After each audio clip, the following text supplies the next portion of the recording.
This place is buzzing. That's right. This venue is a miniature representation of that time known as the era filled with boundless possibilities.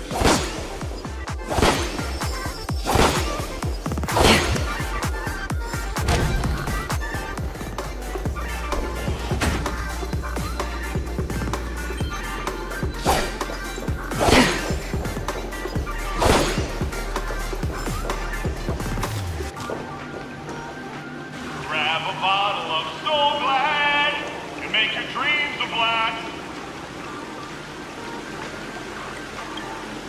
Nameless, your arrival reminds me of the grand occasion when Penacony was first established.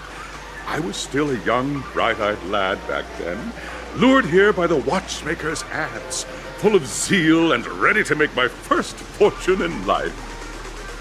Once, during a particularly grueling day, I passed out and was resuscitated by a drink from Mr. Sousa.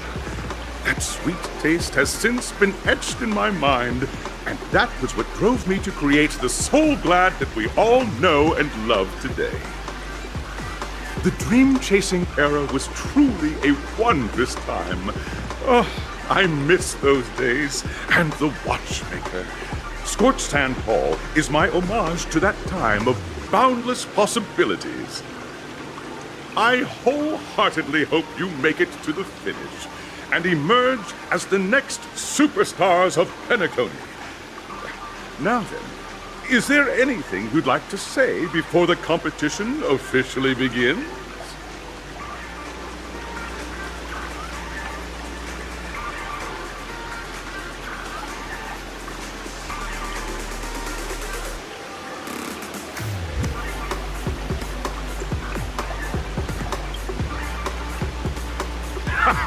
That's the trailblazing spirit.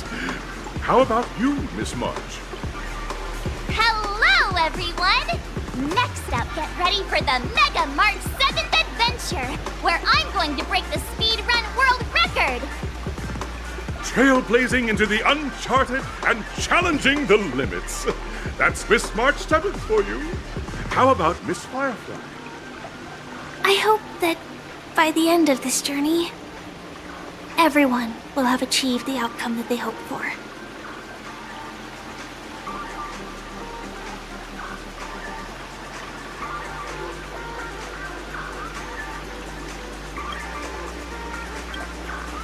Ah, a wonderful wish!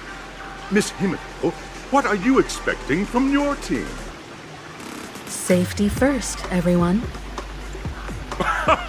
Simple words, but full of warmth.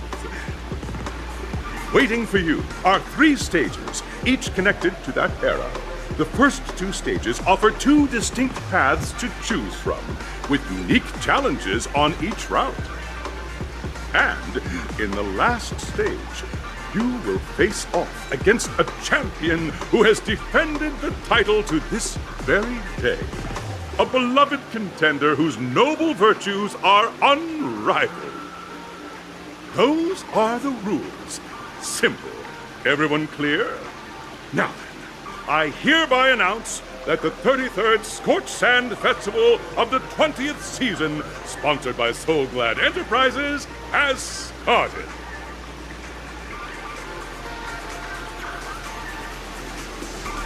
Everyone, as the Charmony Festival is drawing closer, we must reach the end as quickly as possible. Factoring in efficiency and safety, splitting up into 2 groups is the best choice. March and I haven't known Miss Firefly for too long and aren't overly familiar with her. It'd probably be better if the 2 of you paired up. Fine by me. Let's do it! All right. I don't have a problem with that.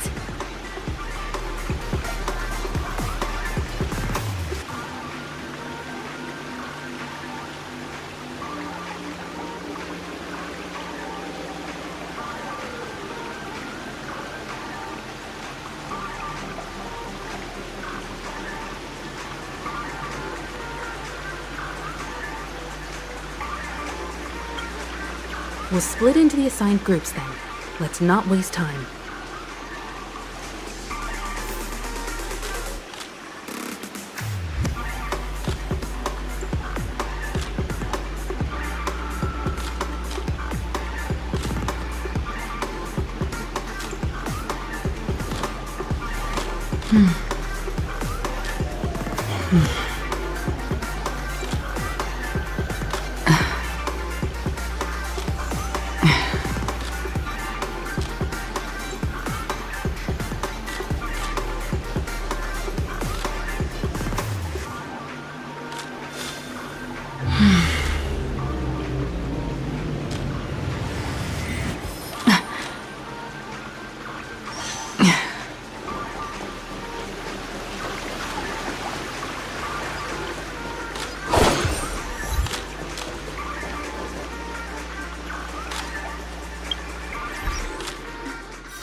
Welcome to the first stage of Soul Glad Enterprises' 33rd Scorched Sand Festival of the 20th season, Dream Play Fantasia. In this stage, you can choose between two challenges, the School of Acting or School of Action. In the School of Acting Challenge, you have to complete 3 performances from 3 scripts and move the panel judges. In the School of Action Challenge, you have to defeat 3 groups of enemies convincingly and reach the end. Now, make your choice.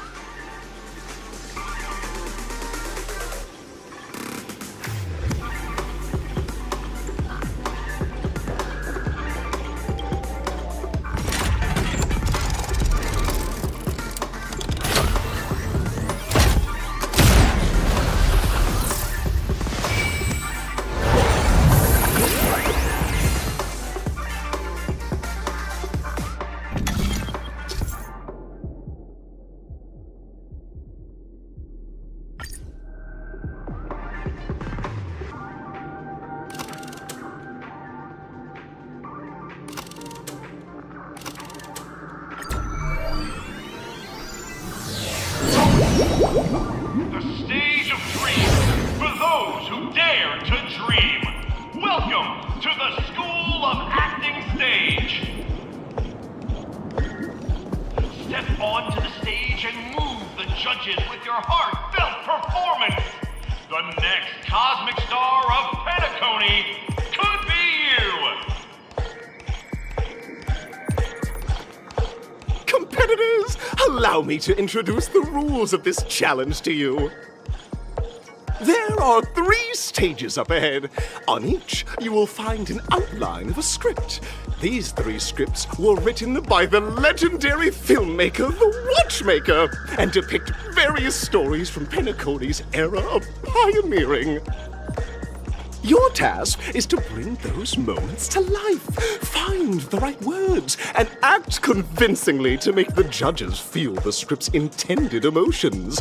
Oh, I wish you a successful performance. Also, a bit of trivia.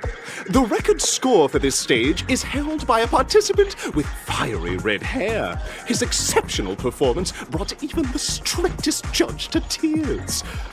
Oh, it's like he wasn't even acting at all. We are running out of time, so let's get this over with quickly.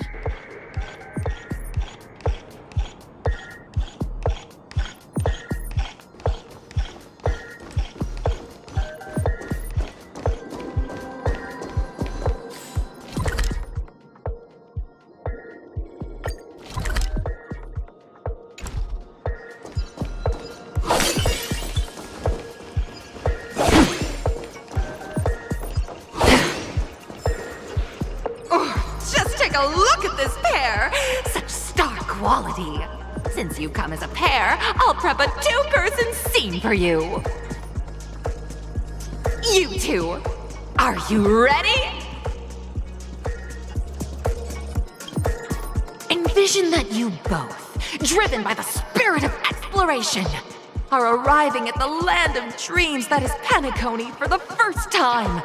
But instead of lush lands, you find yourselves amidst swirling sands and desolation. far from the paradise the watchmaker described. You're driving an old clunker through the wilderness of the dreamscape, braving the cold wind, choking on the dust, and suddenly, a fierce memory zone meme blocks your path. Now, Miss Greyhair, what line would you deliver to express your disappointment in Penacony?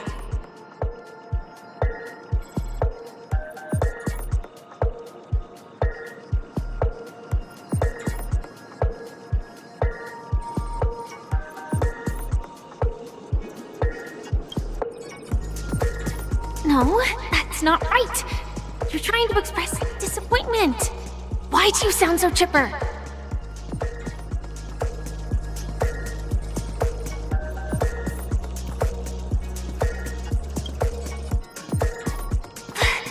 Do you usually express disappointment this way?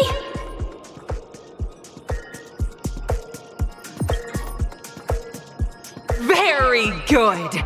Now, though you're disappointed, your screen partner is conversely very enthusiastic. Now, young lady, you will say... This is great! I love living on the wild side!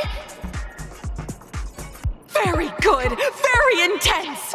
And then we cut to the story's next scene.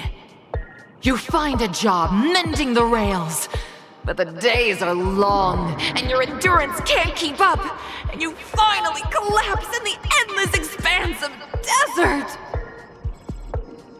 Suddenly, sweet rain falls from the sky, wetting your lips and rousing your spirits! Now, Miss Greyhair, what line will best express your surprise at this moment?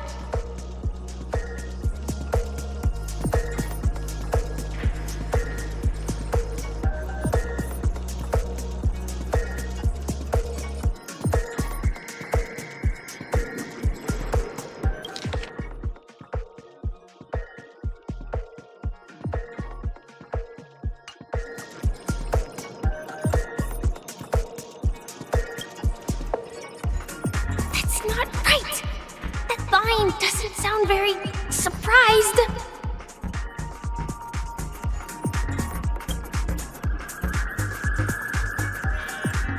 We're already at the next scene. You need to convey surprise now, not disappointment.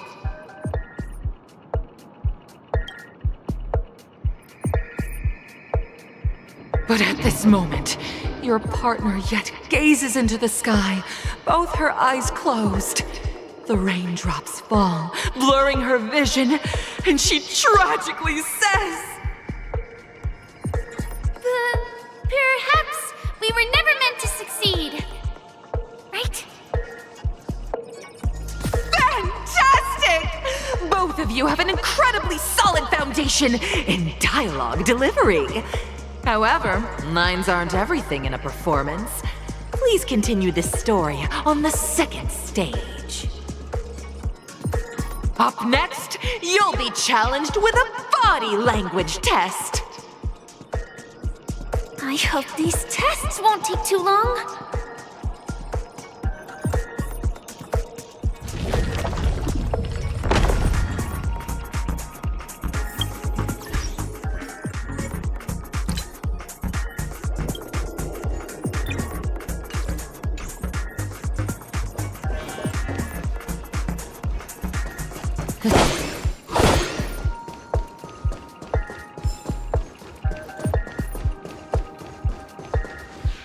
ここでは優れた身体言語を用いて私が描く物語の情景を表現してもらう。さあ、前回の続きからだ。大雨は砂漠に倒れた君たちを救い、その心の中にあった怒りをかき消した。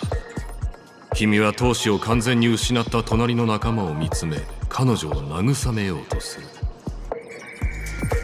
この時彼女を笑わせるためにどんな行動を取るべきか。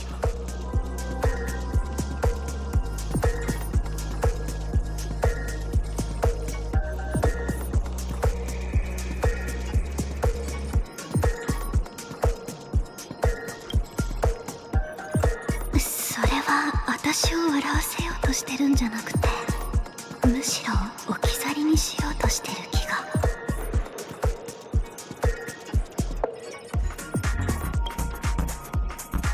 あ、それは。正解。仲間は砂の中を転がる君を見て、この旅のさまざまな困難を思い出した。彼女は思わず笑ってしまい、心の中の希望が再び燃え上がる。そこでその女性は、私は立ち上がって一緒に行くことにする。なんと感動的なんだ。その後も物語は続き、その大雨は2人にビジネスチャンスをもたらした。君たちは傘の商売を始めたのだが、商売が軌道に乗り始めたところで、なんと競合相手がダンピングを行い市場に割り込んできた。君たちは高値で仕入れた商品を原価割れで売らざるを得なくなった。これでは読酒で喉の渇きを癒すようなもの、結局君たちは破産寸前まで追い込まれてしまった。この時、不屈の精神を持つ君はどのような決断をする？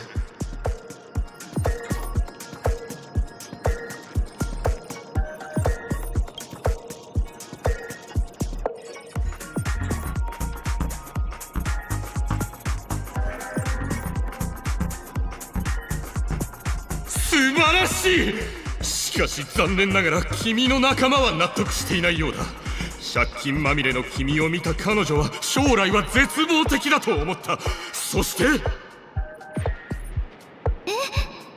じゃあ私はがっかりしてピノコニーを去るかな。これでいい？いい、とてもいい。君たちの卓越した演技の才能に私も泣いてしまいそうだ。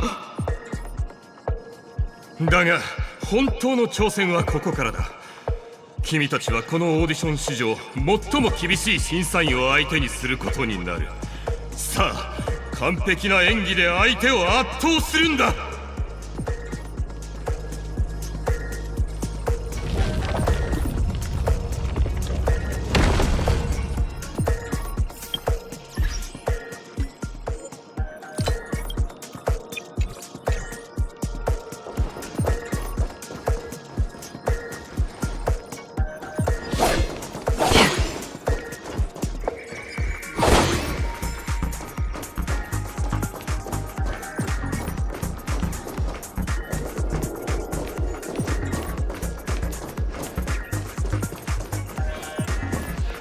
Welcome to the final stage. Actually, all the scenarios that you previously encountered were all from the film Once Upon a Time in Dreams.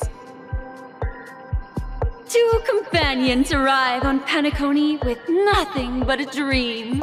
Their desire for achievement is met with continuous setbacks. Ultimately, one continues on, despite spiraling into debt, while the other concedes defeat and leaves. Many years later, their paths cross once more in the thriving Penacony. Yet, they refuse to acknowledge each other because...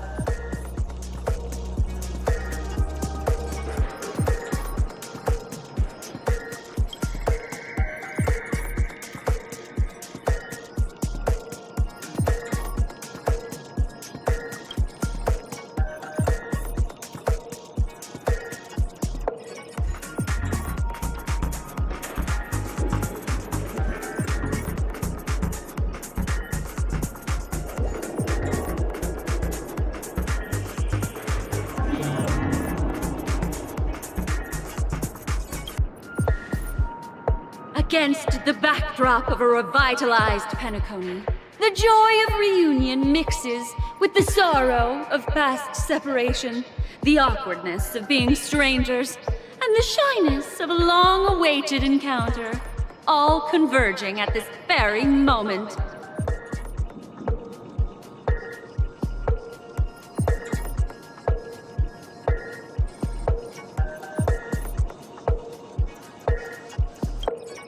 Give it a shot. Try and convey this bittersweet scene to me. Bring it to life with precise and emotive acting. Is this ever going to end? I know! Why don't you try that clockwork thing you used before?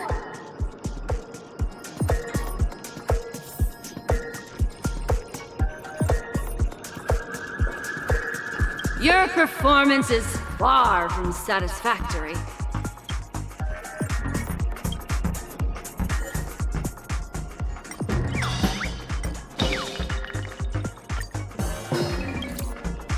Cut! Huh?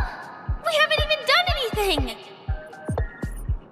It's so touching. Your portrayal outdoes the original. It's simply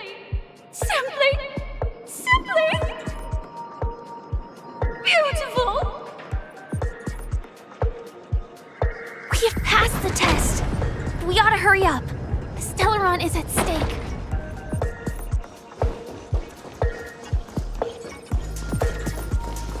Stream forth, gleam of old blades.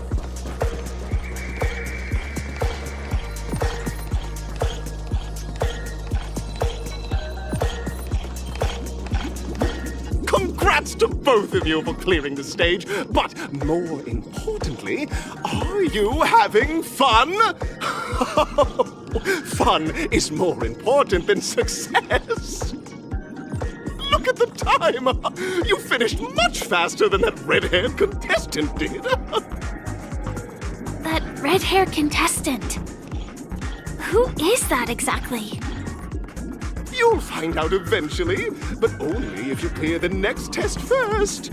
Welcome to the second stage of the 33rd Scorched Sand Festival in the 20th season, sponsored by Soul Glad Enterprises. Gunfire time! You have the option to choose gunfire and undergo Brother Hanu's trial, or time, where you'll face Clucky's trial. And now, make your choice!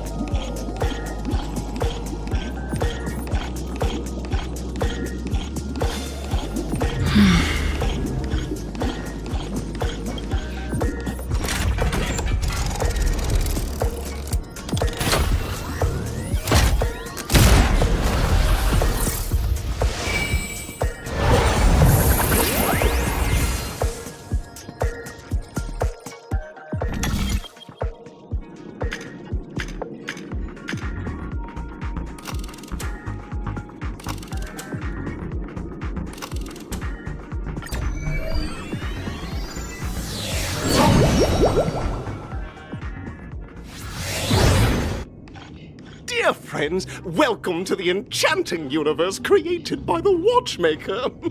Awaiting you is the morally dubious yet ever charming character from the animated Clocky series, Hanu! It is said that these cartoon characters were inspired by the Watchmaker's own experiences. According to research by Clocky scholars, the original Hanu of reality shared a deep friendship with the Watchmaker, akin to comrades in arms. Enter into the world of Hanu via the TV by the entrance and partake in an enchanting and suspenseful story with him. Good luck in there! If it's a gunfire trial, we should be able to settle this with a fight, right? I hope this won't waste too much of our time.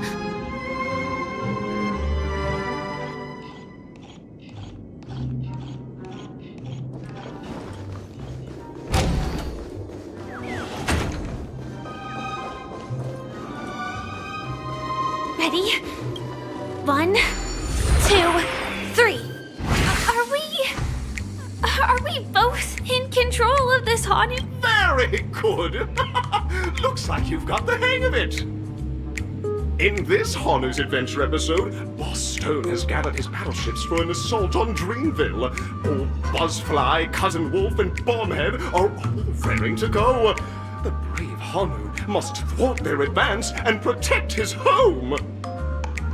Alas, Hanu presently is ill-equipped to fend off the malevolent mischief makers, which is why he is preparing to seek out the Puzzle Gentleman's aid. Go forth and speak to him.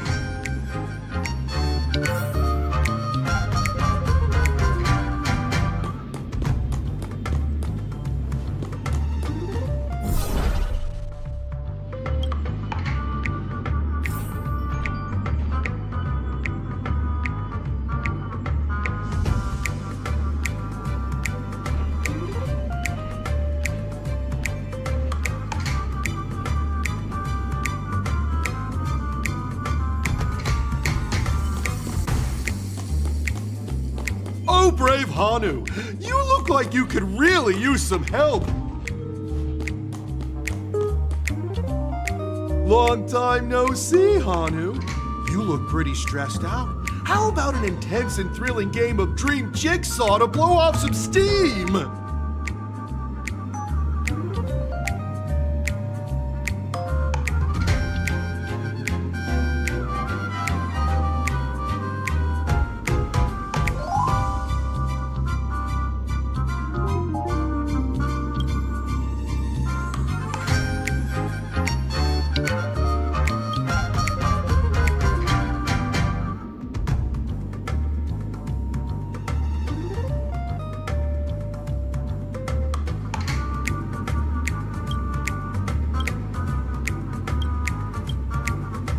Oh my! Are you telling me that Boss Stone has rallied the villains to seize Dreamville? What a dreadful twist of fate! Listen closely, Hanu. I'm aware you're in need of a suitable weapon. And I also know there's one just upstairs. But you know what? You'll have to play an exhilarating round of Dream Jigsaw first. No Jigsaw, no moving forward.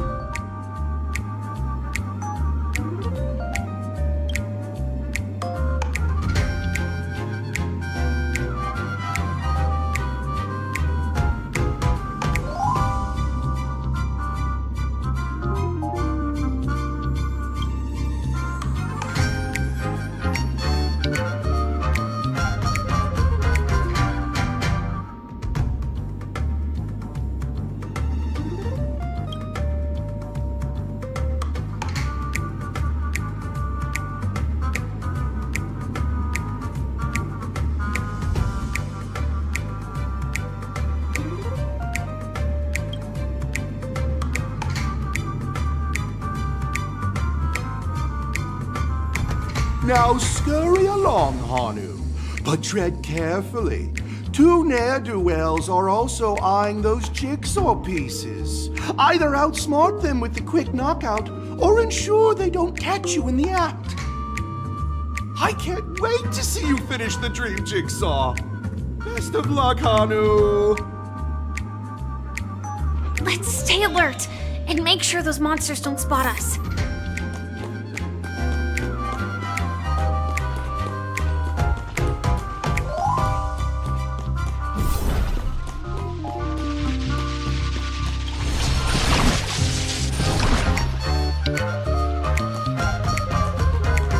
Look up there! If we can push that thing down, do you think that would do the trick?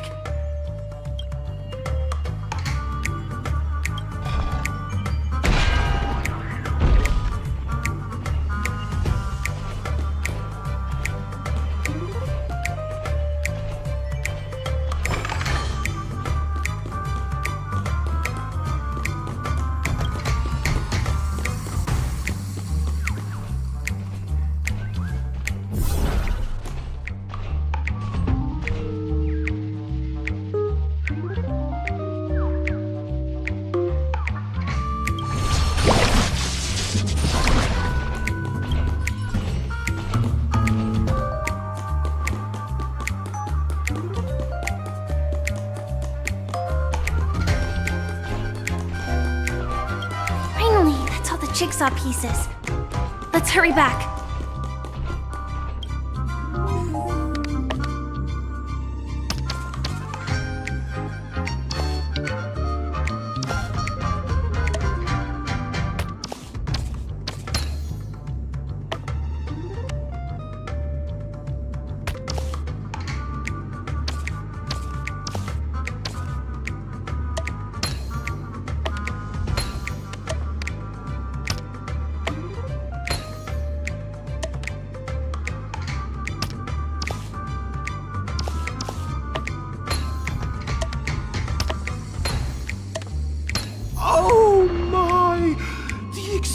exquisite sensation of perfect alignment. My organizational itch has been quite thoroughly scratched. Hurry now, Hanu. Touch that TV set and transform back into your old self. Then head upstairs. Your weapon awaits you there. Are such haphazard instructions really okay?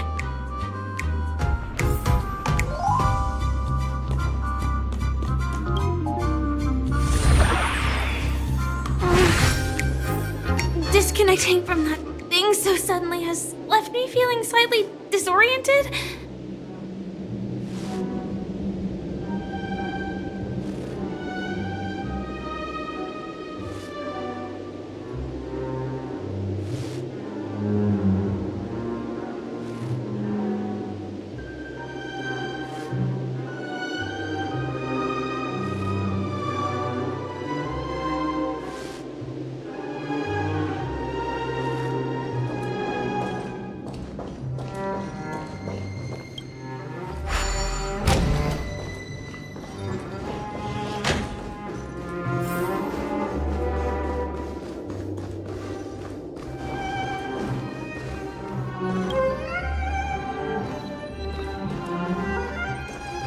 Is that Hanu?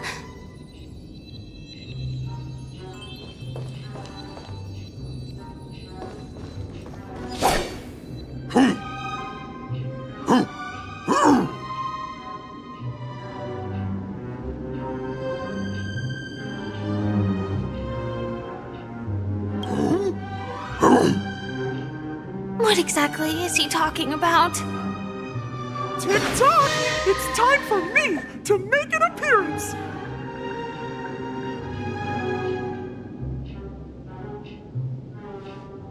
Clocky? I can also see him. Is this character part of the show? In Dreamville, Clocky is everywhere and can do anything! Like right now! I can be your translator! Tick-tock!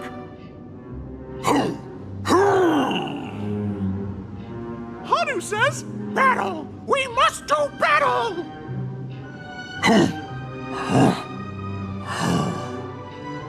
The enemy is at our doorstep, and we have no path of retreat for the future of Dreamville! Touch that suspicious-looking TV right now! So they just jumped inside that TV. Sheesh. Logic in this plot and dialogue is really being pushed to its limits.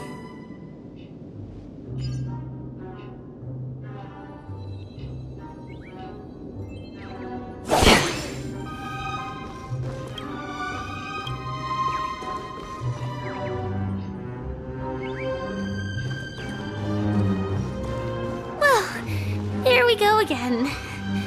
Ready?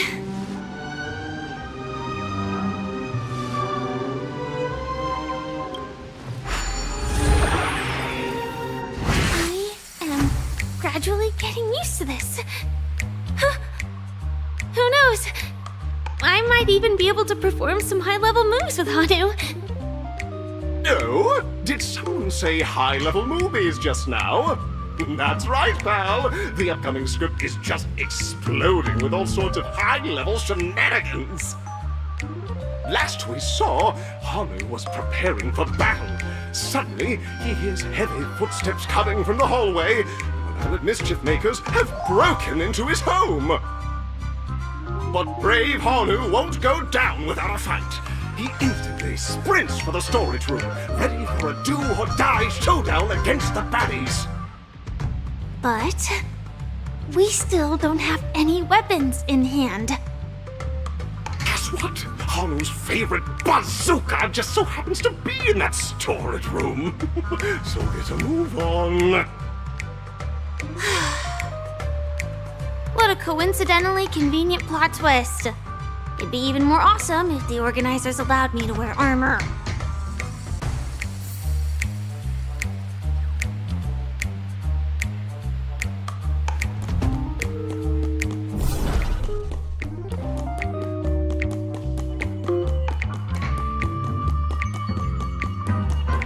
storage room. It's behind the shelves, right?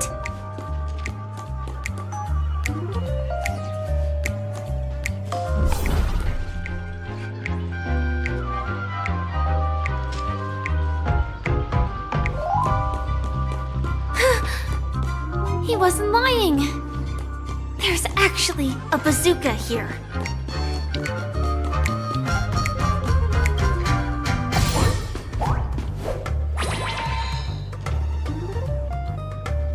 Now we should have a way of dealing with those baddies. This thing feels just like the Soaring Locust too.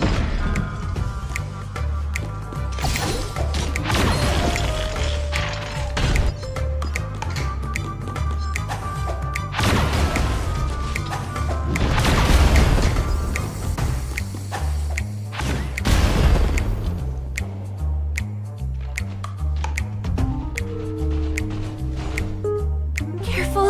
It looks like we've got more company. Get ready to fire!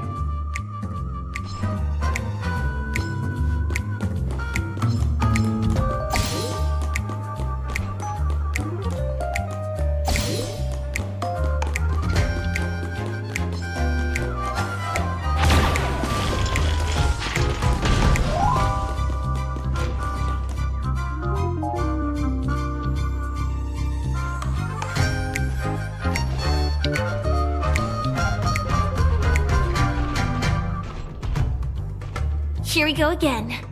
But no big deal.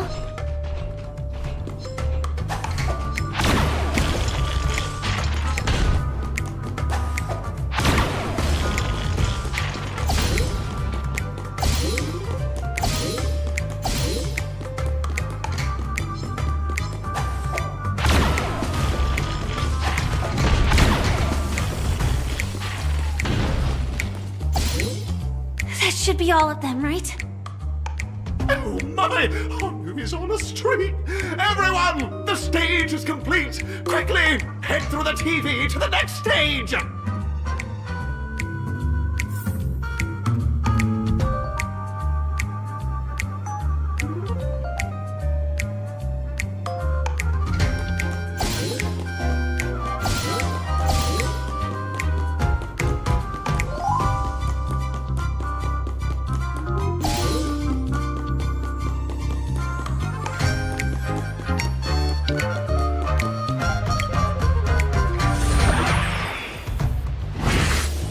Well, that's that.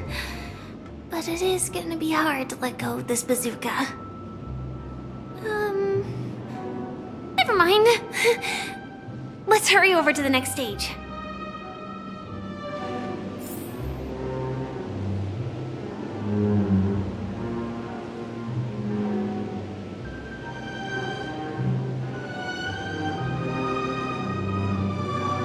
Stream 4. The gleam of old blades.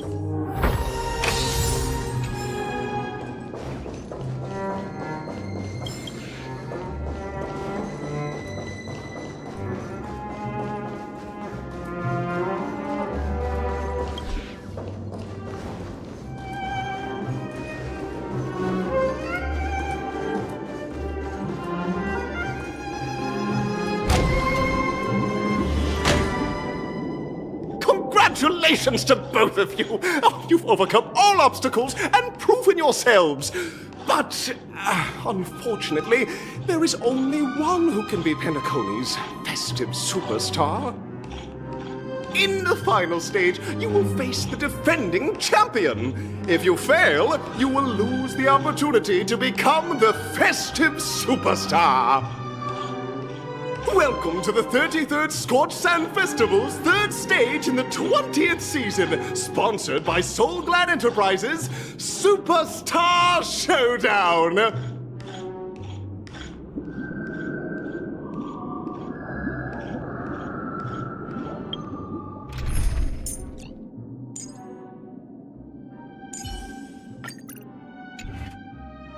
Does that hurt? I'm with you. Make a wish.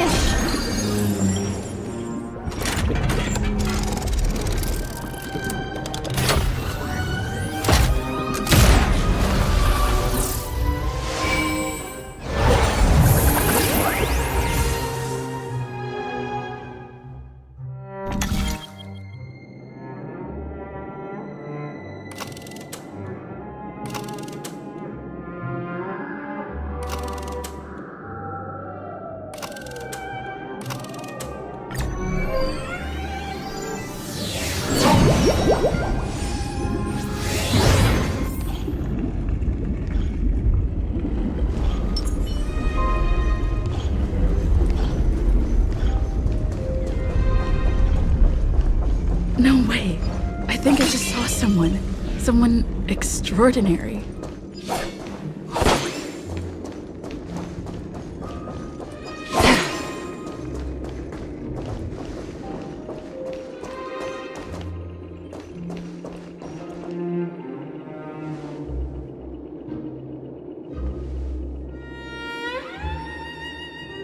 Are you a Knight of Beauty?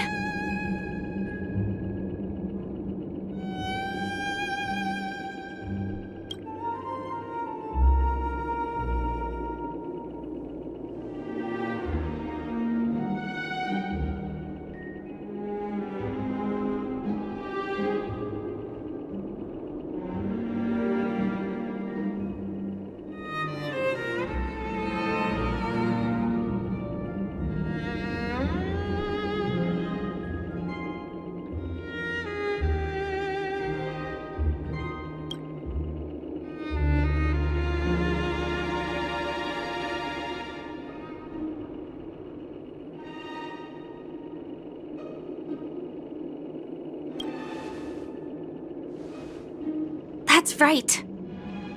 This magnificent dream is built upon the Stellaron and the countless sacrifices of many people.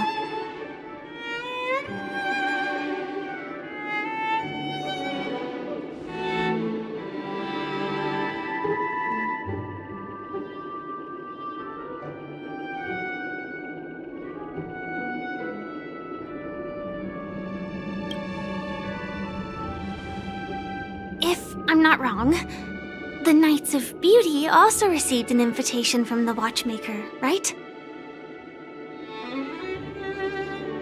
Actually, we've already met the Watchmaker.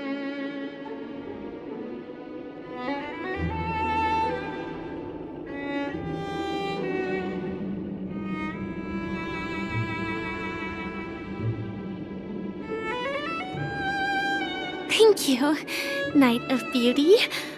We don't have much time left. May we meet again.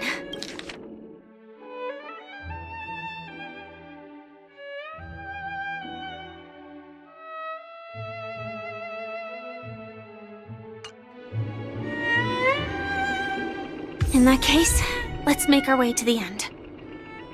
Penacony's really thronging with talent. I hope we make it in time.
Congratulations to the Galactic Baseballer and Firefly on becoming this Scorched Sand Festival's champion!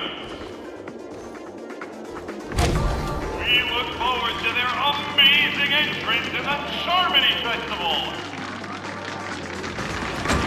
Let's give a round of applause to our aspiring young guests!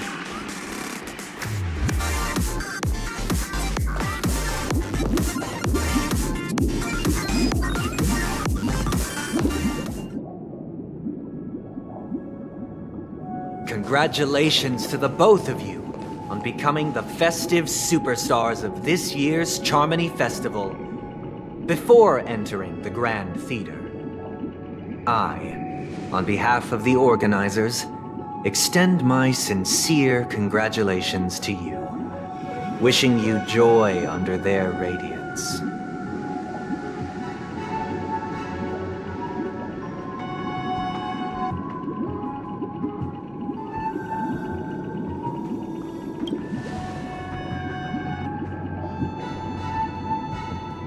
As previously promised, my sister, Mr. Yang, and I have met with the Dream Master.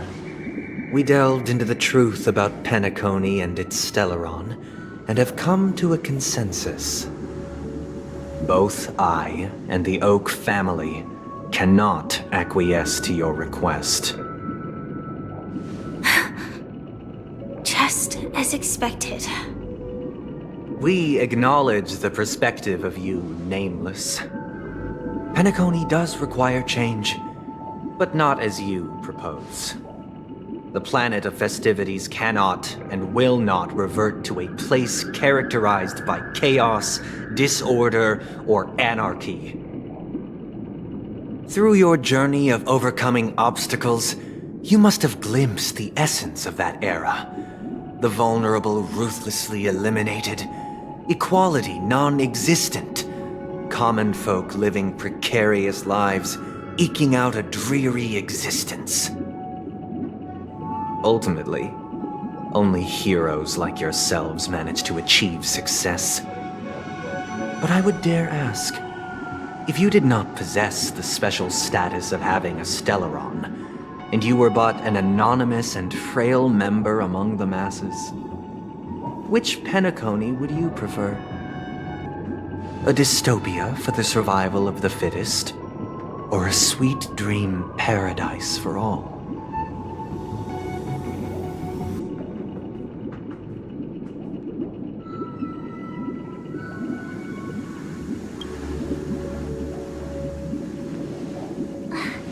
That's not the point! Don't let him mislead you! Mr. Sunday, even if the members of the Oak family can't fully agree on what to do about the Stellaron, now's not exactly the time to be holding an extensive discourse about Penacony's past and future, is it? The Stellaron issue concerns the life and death of everyone on Penacony. If anyone has a better suggestion, the crew is more than willing to listen. Also, it'd be best to tell us the ins and outs of that meeting. This way, we'll at least know what Welt and Miss Robin are dealing with, and the reason why they failed to make our appointment. Ah, Navigator. That is precisely my intention. With all present, let's begin by discussing the details of that meeting. Let's talk about our tribulations and choices, our ideals and beliefs, and our final course of action. The only path to take.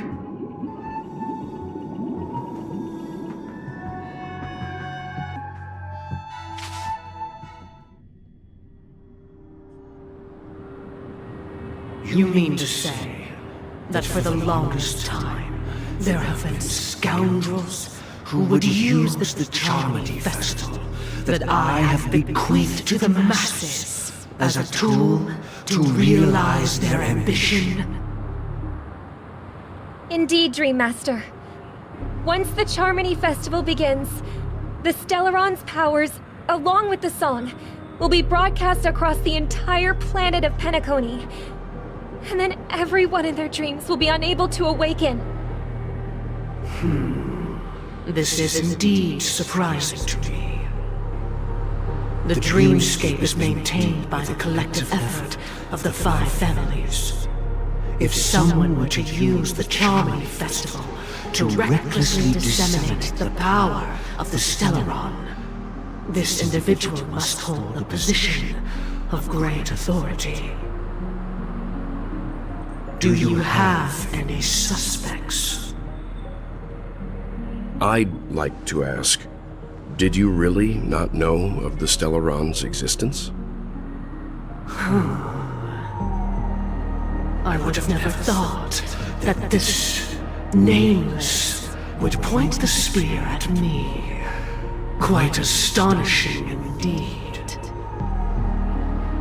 If I have offended, the Astral Express extends its sincere apologies. But the current circumstances are dire and leave no room for meticulous inquiry.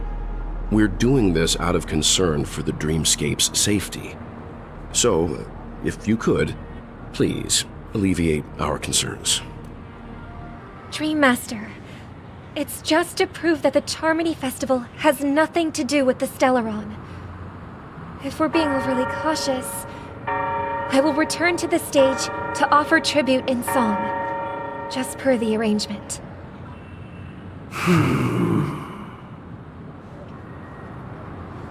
Sunday, Robin. I've watched you two grow up, and know your dispositions like the back of my hand. Both of you, right now, can surely be lauded as their most devout advocates. I already know your resolve. The magnitude of this matter is enormous, and cannot be taken lightly. Since Mr. Yang has asked with such earnestness, I will personally respond in kind. If there is a need, the entire Oak family will be mobilized to heed your call. Sunday, might I ask you to beseech them to cast their light unto me, and question me in their stead, so that no lies may be concealed? I will do as you command.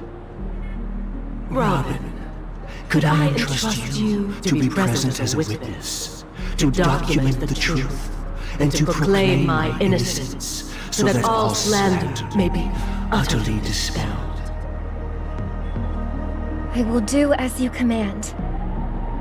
May thy will be carried out on earth, just as it is in the heavens. Oh, triple-faced soul, please sear his tongue and palms with a hot iron, so that he will not be able to fabricate lies and make false vows. Let us begin. There is nothing else to prepare. Understood. Question. Have you devoted your life to your god, never worshipping other gods? Naturally. Do you love your god as you do yourself, always heeding their admonishments? Naturally. Have you strayed from the path expected by your god, betraying their name? Never. Have you ever been inordinate with your asks of your god, coveting more than the foundation of the creation itself? Never. Then, a final question. Do you swear to fulfill all vows, past, present, and future? With the Aeon as my witness, if I do not deliver on my words, or if I renege on my vows, may I be cursed in accordance with divine law. They have seen your faith, and have endorsed your faith. With this, it can be evidenced... Just a moment. What is it, Mr. Yang? I have another question I hope to have answered. To my understanding, the family's harmony and prosperity have never relied on so-called divine laws. The god you both mentioned, are they truly Xipe? Mr. Yang should know that those belonging to the family toil together as if they were kin, embracing solidarity and unity under their light. All duplicity is laid bare before the harmony. Such a delicate and complex symphony. Which other god could perfectly harmonize this, if not for the Great One, Xipe? Perfectly harmonized. Therein lies the problem. It isn't an outsider lurking in the shadows who changed the harmony, but a dissonance that has surreptitiously emerged from within this very symphony itself. In the distant past, there existed an Eon. With one flick of the wrist, they crafted the laws of the cosmos. Their followers formed the Beyond the Sky Choir, spreading solemn and reverent hymns throughout the universe. Later, they fell. The route traversed by this Eon clashed with the harmony, ultimately being absorbed and fused into it.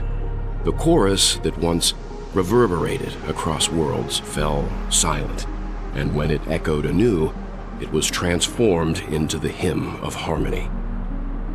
Though an Eon may perish, paths with no masters still linger.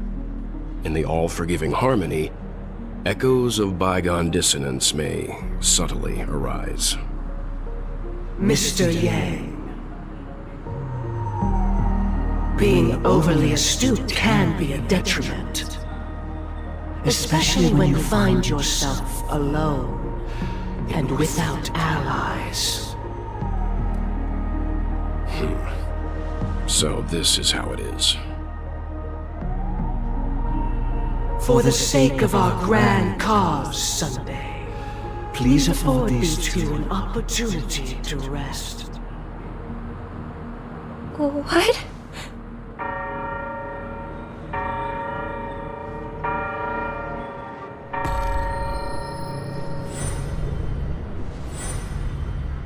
Sorry, Robin. It's just you. I did not wish for you to know this. It's a pity that things have turned out this way. So, this is the true reason I can't sing? The shadow that envelops Penacony is actually... We were never children of the harmony.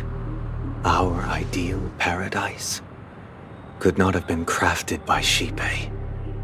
True bliss can only be guaranteed by the one who transcends the many.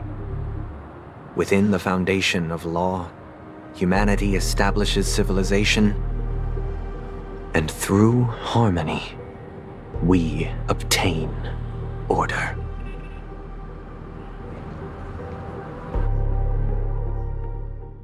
Unbelievable. To think that there would be remnants of the Order on Penacony. What have you done with Mr. Yang and Miss Robin? Don't worry.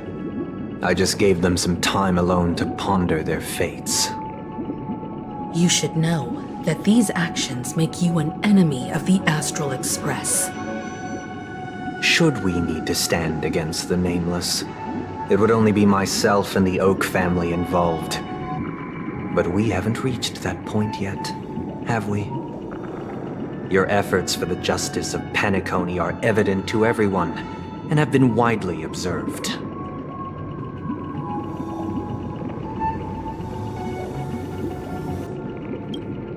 Smart kid. You're just as sharp as the other one. If it is the Order that drove you to imprison Welt and Robin, and you're using them to coerce our compliance, then there'll be no point in entertaining any type of discussion. You're mistaken, Miss Himiko. They are in very safe hands, and just as the family has always proclaimed, no one can be harmed in the dreamscape, least of all in the beautiful new world belonging to the Order. Penacony and the entire universe have witnessed far too much innocent bloodshed. The strong wield their blades against the weak, and the victors push the vanquished to the brink of life. Natural selection. The world abides by this principle, establishing the well-being of humanity atop the corpses of the downtrodden. Only we, or rather, I, possess the power to put an end to this farce. So you've decided to resurrect a dead Eon? No one's ever done such a thing. If Miss Himiko is interested, let's draw back the veil and speak candidly. I've always firmly believed that people can understand one another through peaceful means. I'm willing to divulge the unembellished truth as to the intentions of the Order's Pathstriders, so that you will make better judgment for the Astral Express, for Penacony, and for this stretch of the universe. Words can hardly do justice to the beauty of that ideal. So, come with me, everyone. Let us retrace our steps and see once again where this road leads. Huh? Where'd he go? Welcome. This isn't any location in Penacony's dreamscape. It's my inner world.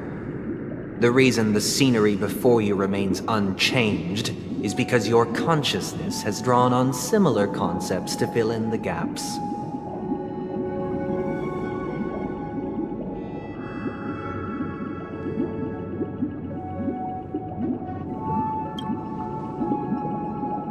That means... Did you do the same to Welt? It's a tuning process. Stronger in effect and more draining on the mind. The gray-haired guest has experienced it before, so she should understand what it entails. Tuning allows you to intuitively grasp my feelings, which also means that I cannot hide anything from you. Now, everyone, please look at the huge screen. The road we once took begins here. From this point on, you will witness the numerous decisions I've faced. I've selected a portion of these to share with you. I believe after going through similar predicaments, you'll be able to better understand my thoughts. Let's begin. The first decision. A story about a baby bird. This story happened when Robin and I were very young. We were victims of the Stellaron disaster, and the family's Mr. Gopher Wood, who would later become the Dream Master of Penacony, saw that we siblings had no one to turn to and took us in. Later on, Robin and I lived a time with nary a care in the world. One day, after dinner, while my younger sister and I were lounging about in Mr. Gopher Wood's yard, we spotted a fledgling Charmony dove all on its own. That baby bird was tiny. It didn't even have all of its feathers, and it couldn't sing. When we found it, it was already on its last breath, having fallen into a shrub, probably abandoned by its parents. We decided to build a nest for it right there and then.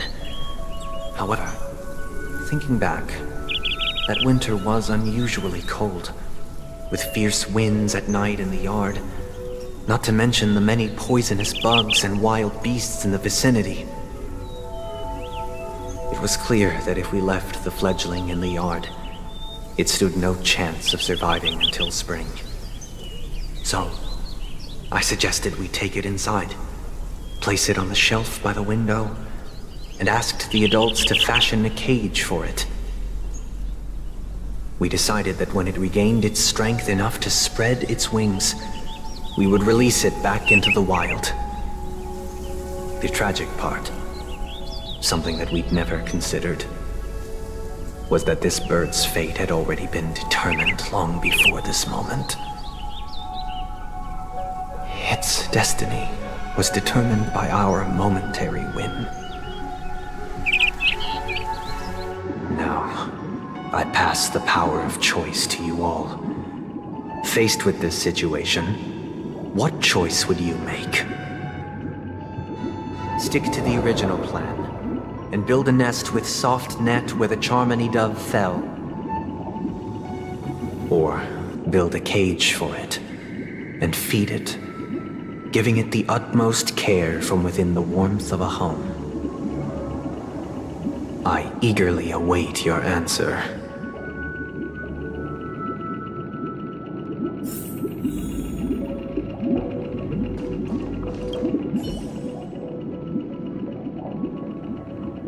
It looks like he really has no intention of imprisoning us. If it's just a quiz, I suppose it's fine to humor him. Back to the question. I would personally choose to build the little Charmony dove a cage. No special reason. I do think that a fledgling should have the right to fly into the sky. But if it can't even live to that point, then there's nothing to talk about to begin with.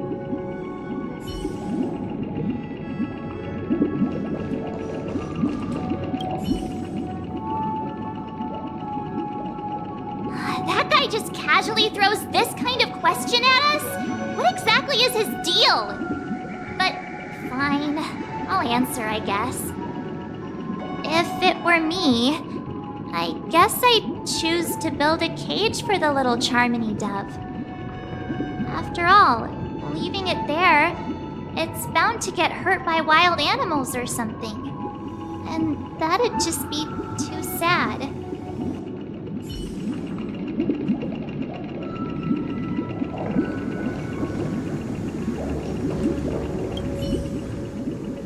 I can't decipher his intentions right now, but based solely on that question, I would probably choose to build that dove a cage. Even if I was gonna release it back into the sky, it'd have to be strong enough to fly first. If I left it where I found it, I fear it'd never get the chance to fly ever again.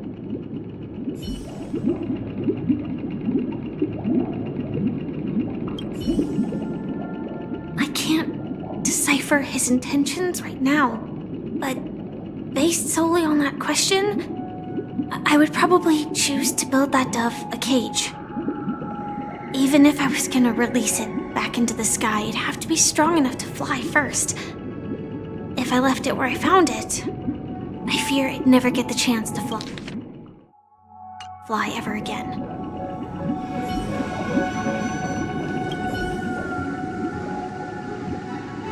It looks like he really has no intention of imprisoning. Back to the question. I would personally choose no special reason.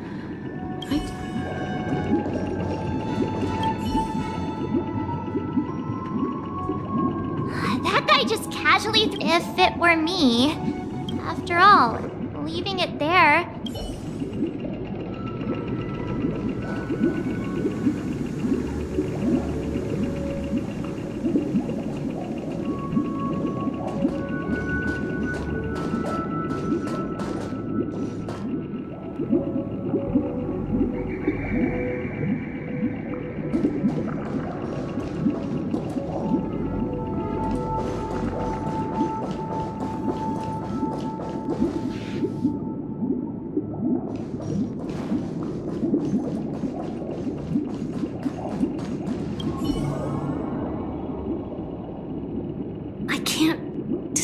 Even if I was gonna release it back.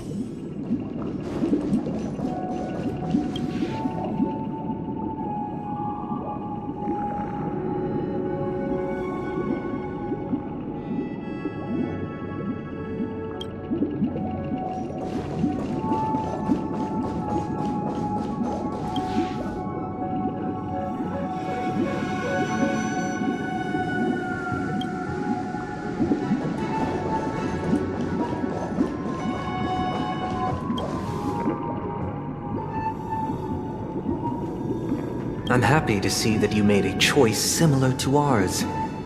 If your mind is made up, let me reveal the outcome of this choice.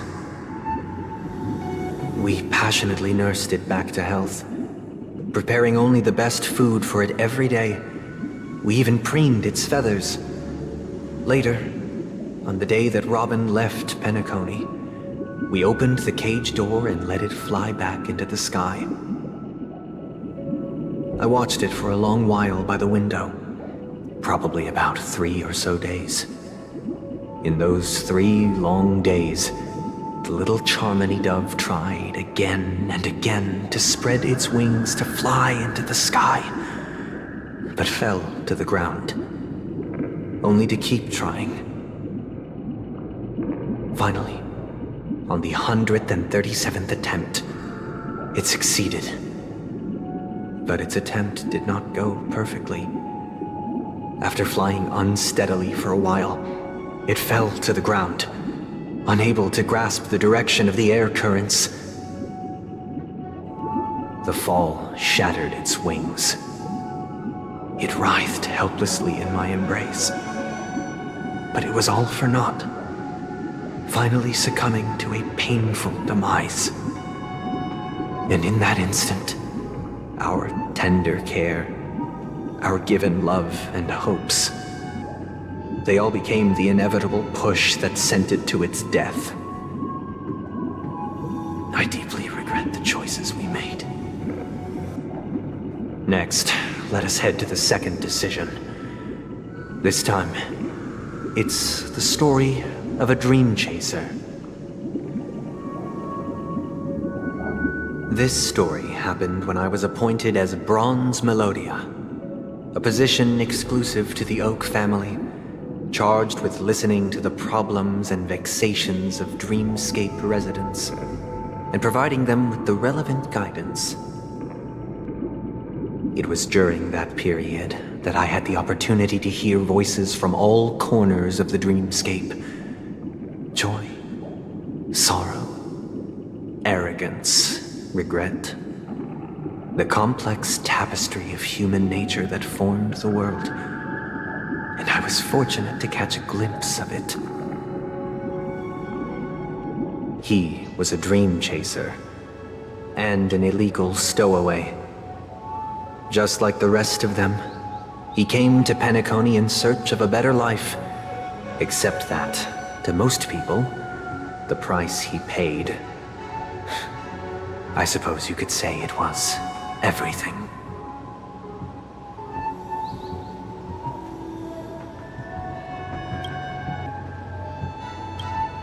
He told me, I sold everything I could at home. The house, the land, even his 2 children. He said he could not afford to raise them, and that at least they could eat if they lived as slaves. He had a plan in place. He would buy back his children once he had made his fortune, and enjoy Penacony's beautiful dream with them. Alas, his plan to smuggle himself was somewhat clumsy, and he was sniffed out by those pig-headed hounds. After hearing the Dream Chaser's story, I immediately appealed to the Bloodhound family to cease their pursuit. That way, at least he could live peacefully. But I was still too naive to the ways of the world. I did not anticipate that what I thought was a kind gesture would later lead to dire consequences.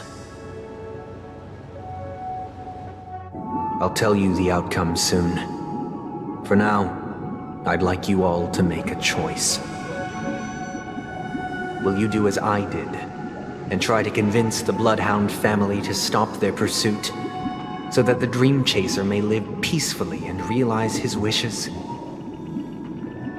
Or will you remain silent, leaving him to languish while the hounds are hot on his heels, until his inevitable judgment arrives? I look forward to everyone's decisions. Who knows? Perhaps they might even alter the outcome of this tragedy.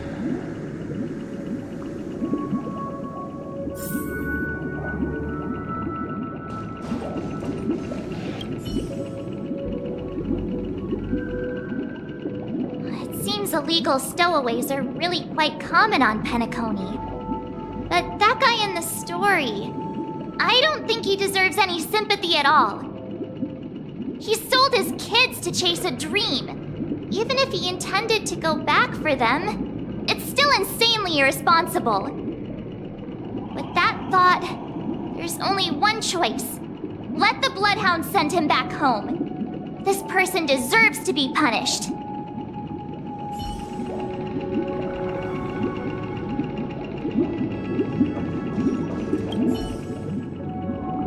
A dream chaser story. If I acted out of kindness, I would probably ask the Bloodhounds to stop their pursuit and lend him a hand. But what cruel repercussion would this choice result in? I think Sunday must have been deeply impressed by the limitations of the strong defending the weak through this incident.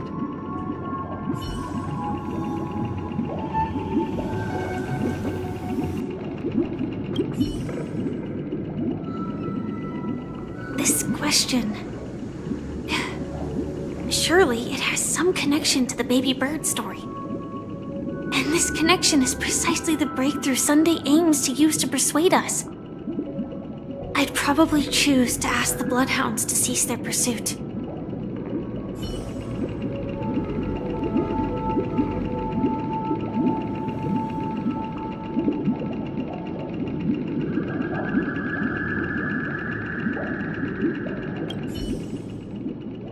This question... Surely it has some connection to the baby bird story. I'd probably choose to ask the Bloodhounds to cease their pursuit.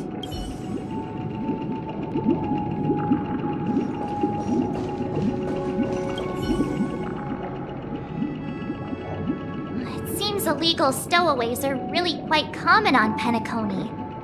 But that guy in the story, I don't think he deserves any sympathy at all. He sold his kids to chase a dream. Even if he intended to go back for them, it's still insanely irresponsible. With that thought, there's only one choice. Let the Bloodhound send him back home. This person deserves to be punished.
This question... I'd probably choose to ask the Blood...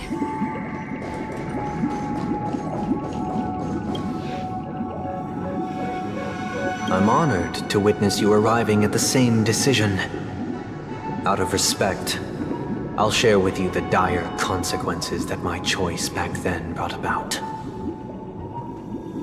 First, the outcome. He attained major success.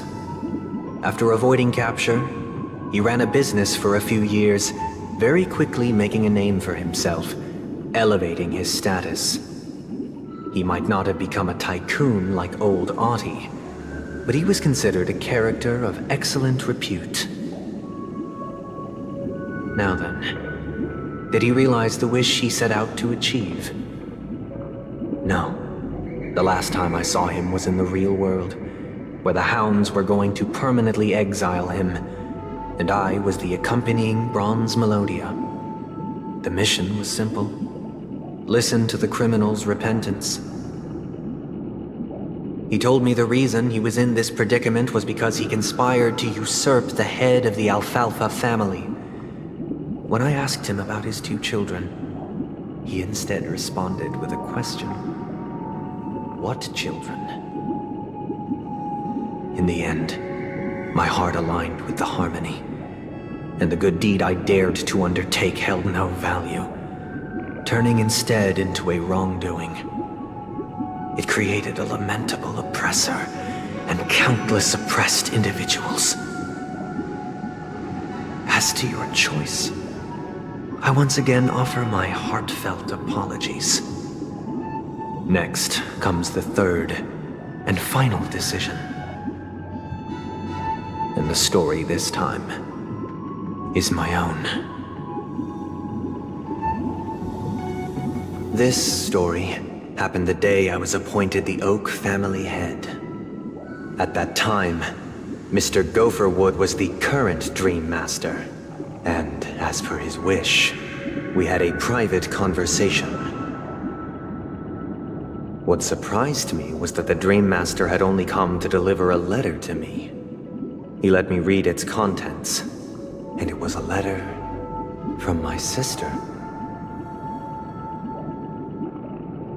The letter contained the usual pleasantries, anecdotes from her travels, nothing out of the ordinary. Just as I started wondering how this letter related to our discussion, the Dream Master began to speak. Do you know who wrote this letter? My sister, of course. But why would you personally visit me to hand me a letter from my sister containing mere trivialities? To help you grasp the full scope of this issue. Do you know where Robin is at this moment?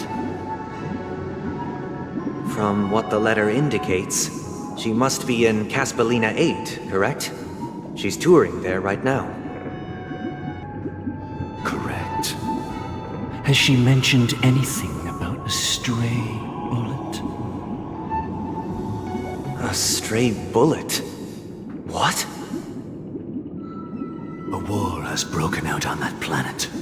It is because of this very reason that Robin chose this destination. To spread the word of the Harmony, and to save the lives of that planet she personally made for the front lines. She hoped to ease the people's suffering with song, and was willing to brave mortal danger to deliver the IPC's medical supplies.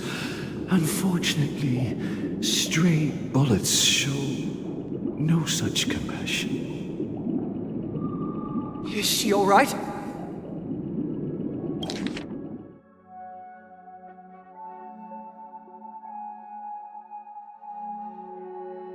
If the operation was successful, she should probably be recovering in the field hospital.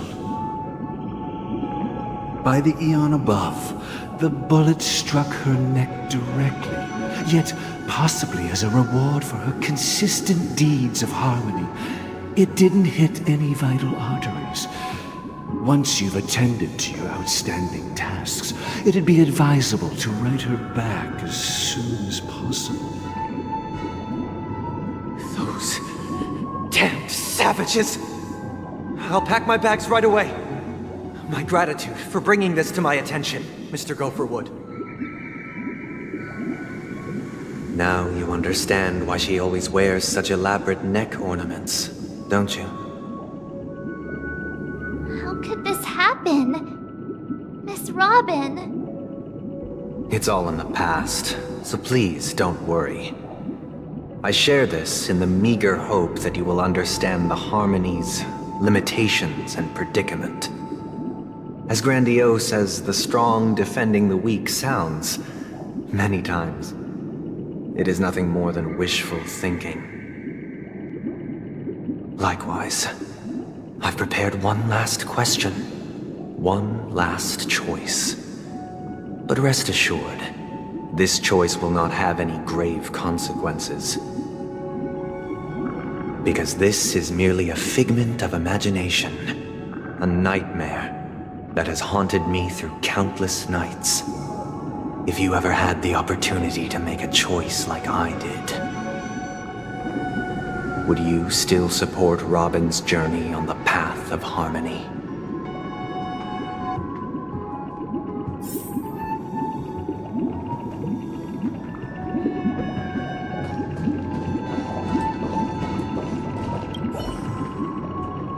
I can't believe that happened to Miss Robin. The strong defending the weak is a great mantra, but if I had to pay such a price, I don't know what I'd do.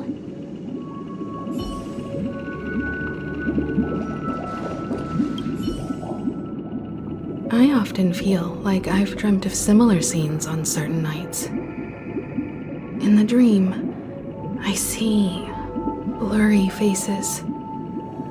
I don't know who they are, but I sympathize with all of them, fighting for survival against some unfathomable force. Their confusion and fear are lucid to me, but I also remember they chose never to give up.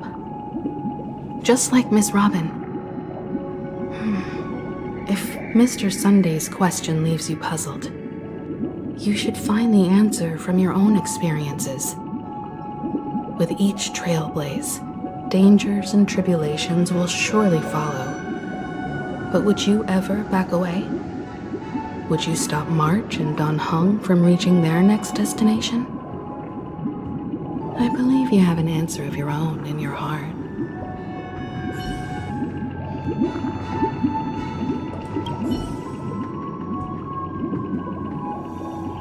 Miss Robin's courage is admirable. And here I was thinking she was just another superstar celebrity. But the fact that she's also Mr. Sunday's younger sister? No, I doubt he'd wish harm on his own flesh and blood, no matter how grand the ambition.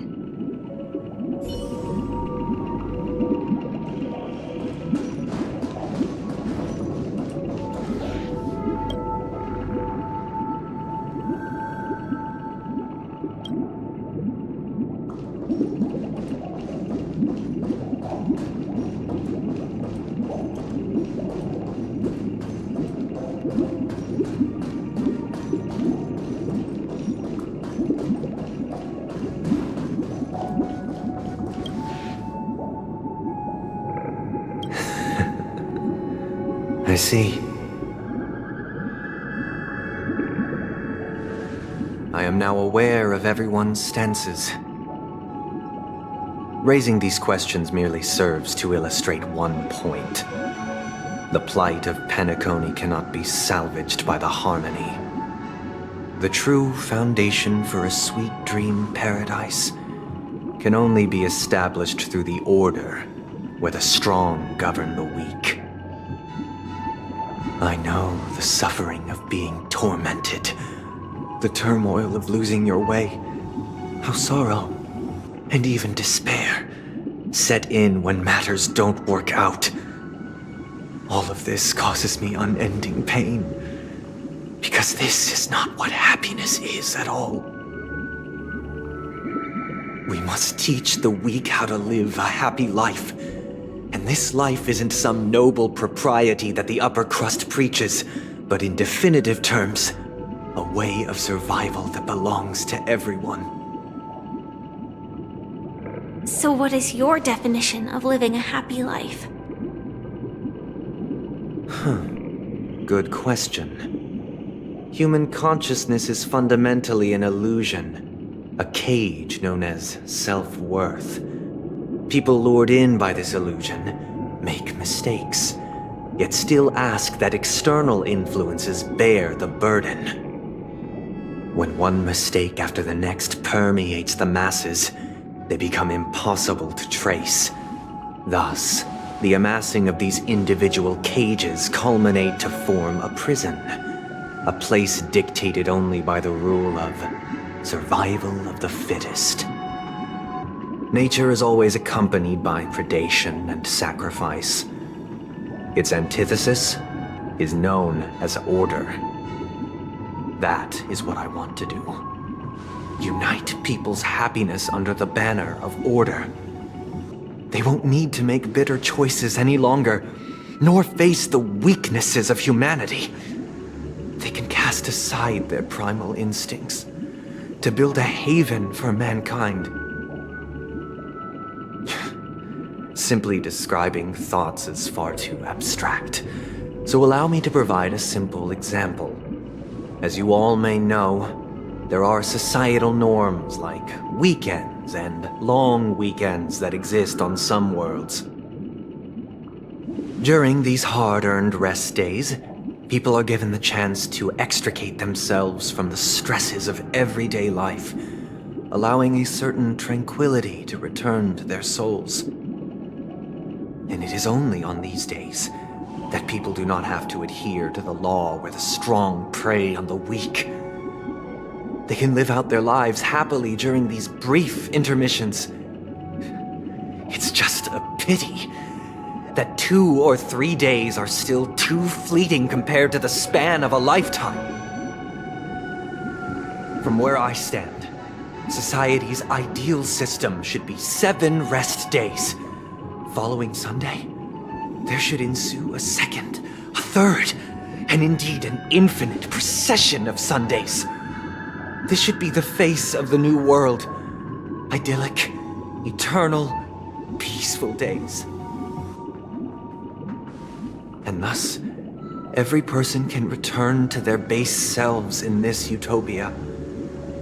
Some gaze in reverence at the stars, pouring their whole beings into calculating the distance between us and the isolated world of Pagana. Meanwhile, some seek refuge in quiet corners, holding one another, unencumbered by the chains of unwelcome obligations. There would be no need to bear the hardships of reality. Only in this way can humanity face the inevitable end with the purest of spirit, living a life of dignity. This is what it is to live in bliss. Miss Firefly, you who are stricken with entropy loss syndrome, you of all would surely understand this.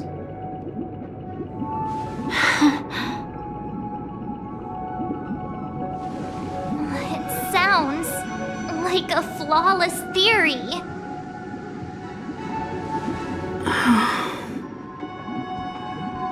But what is the price to attain all this? The cost is minute, merely a personal and eternal sacrifice. If this paradise is to be maintained for everyone, someone must remain trapped in solitary awakening until the end of the cosmos. Awakening. Which means that this so-called paradise is still a dream. Stepping into this paradise means forsaking reality, correct? It is not forsaking, but transcending. Flesh, blood, sorrow, weakness. If the physical is the root of spiritual suffering, it is only logical that we defeat it. But in this supposed bliss, people won't have defeated their demons. The chance to overcome their tribulations would be forever lost to them. In other words, it is an escape. That's another way of understanding it. But there is no shame in escape. On the contrary, the seeds of escape exist in everyone's hearts. Don't you agree, Miss Firefly? And as to why we sleep, it is because we are afraid to awaken from our dreams. But this is not in conflict with the grand plan. Only in acknowledging this can we truly understand the frailty of human nature, and from there, show compassion and protection.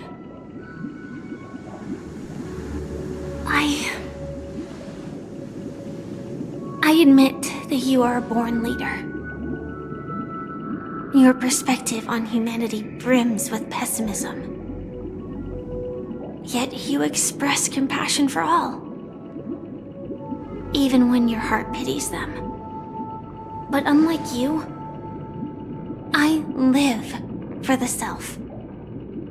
From my perspective, individuals making choices for themselves is their birthright. The want to escape may be innate in the weak, But whether they are weak or not, it is not up to another to decide. Perhaps in your mind, you also view me as weak?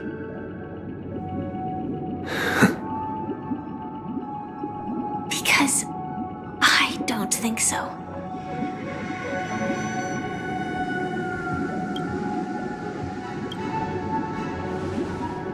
Since Miss Firefly has said her piece, the Astral Express will also naturally give you our answer. We'll leave it to you. Just as Mr. McHale instructed before, tell him our choice.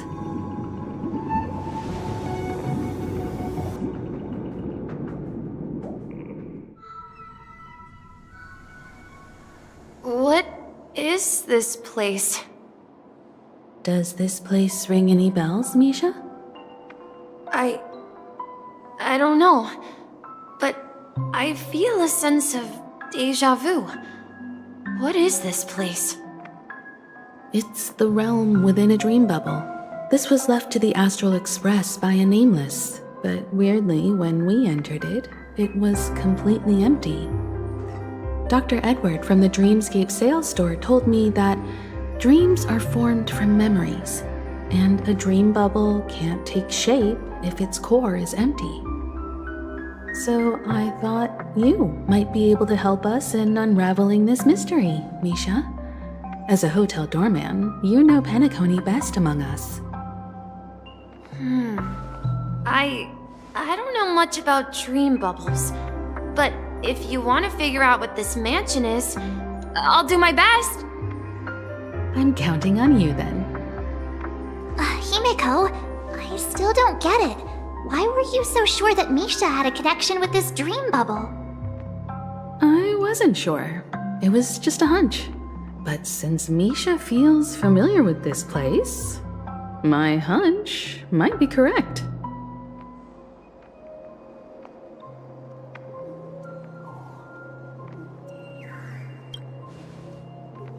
Exactly. This is where you and Firefly encountered death, which we now know as dormancy.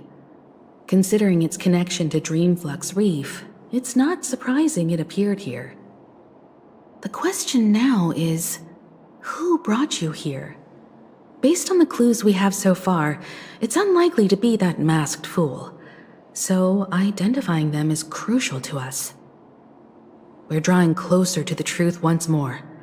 Let's give Misha some time, as I believe he'll unveil the secret of this dream bubble.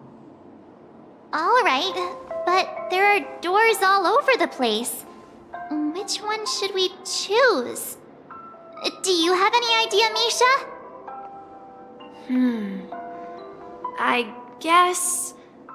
maybe this way?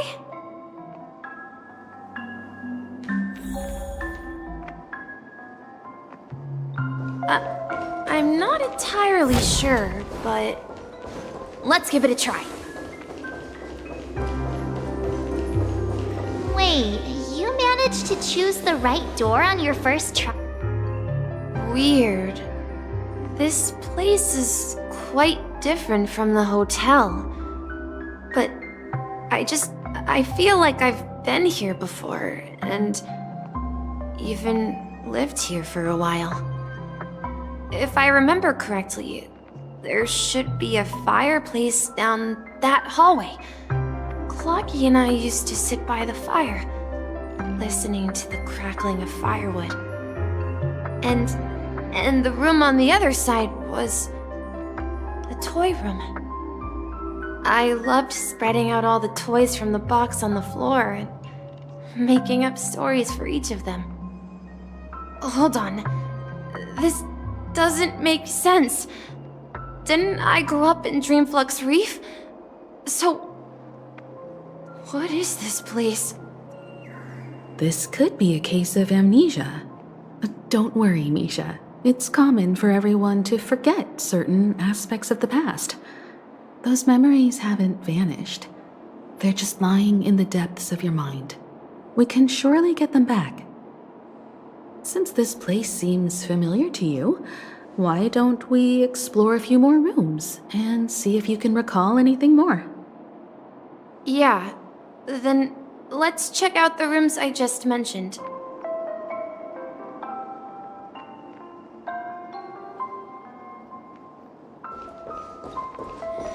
Tick-tock. Tick-tock. Tick-tock.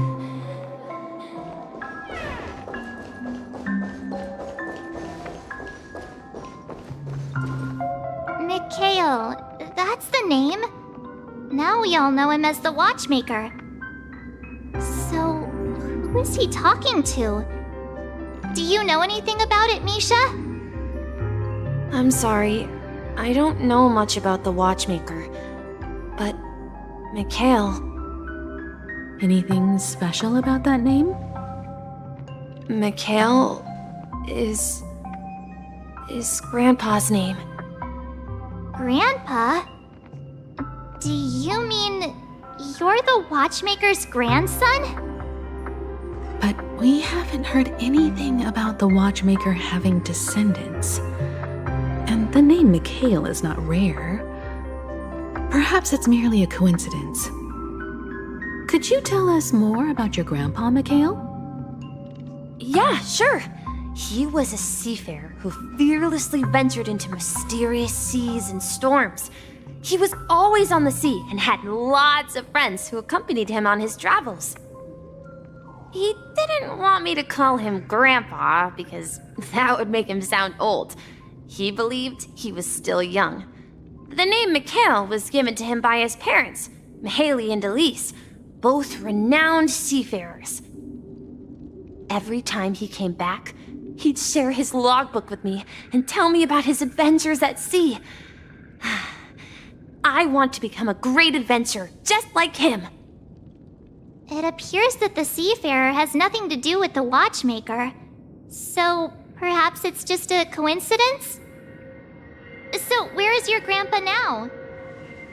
He went off on a new journey, and it's been quite a while since I last saw him. So, where has Clocky gone? Did he leave to protect Dreamville?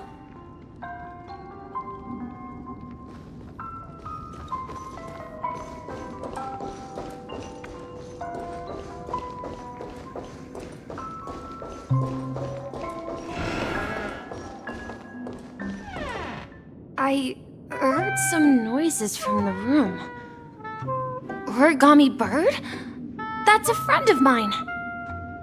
You and Origami Bird are friends? Yeah.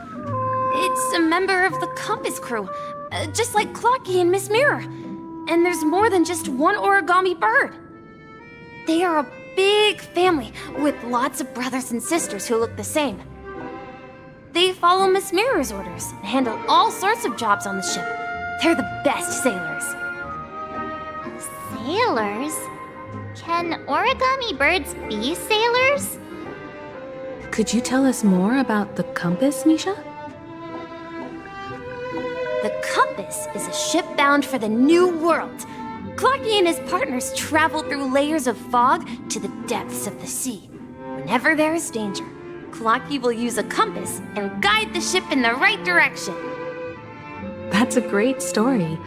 But in the Penacony cartoon, Clocky and his partners have always lived in Dreamville and never ventured out, right? Huh? Oh, that does seem to be the case. Weird.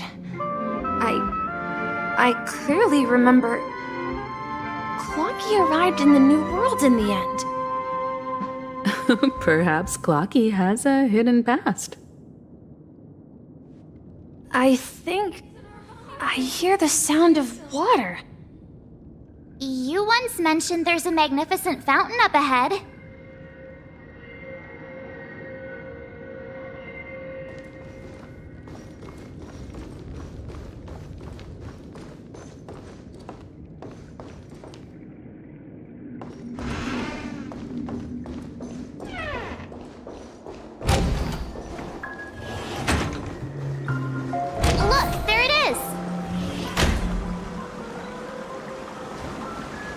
The water resembles a precious jewel embedded in the dreams of all seafarers. Every time I gaze at the shimmering lights beneath the waves, it feels as though I'm back in this place, standing by your side. Have you recalled anything, Misha? Yeah, I saw these sentences in Grandpa's logbook. He used to say that despite the perils of the sea, whenever he stood on the deck in the afternoon, overlooking the sparkling waves, he would think of this fountain in front of his house. He often said that those moments felt like returning to his family's side, and the difficulties at sea didn't seem quite as challenging. You know, I quite understand such sentiments.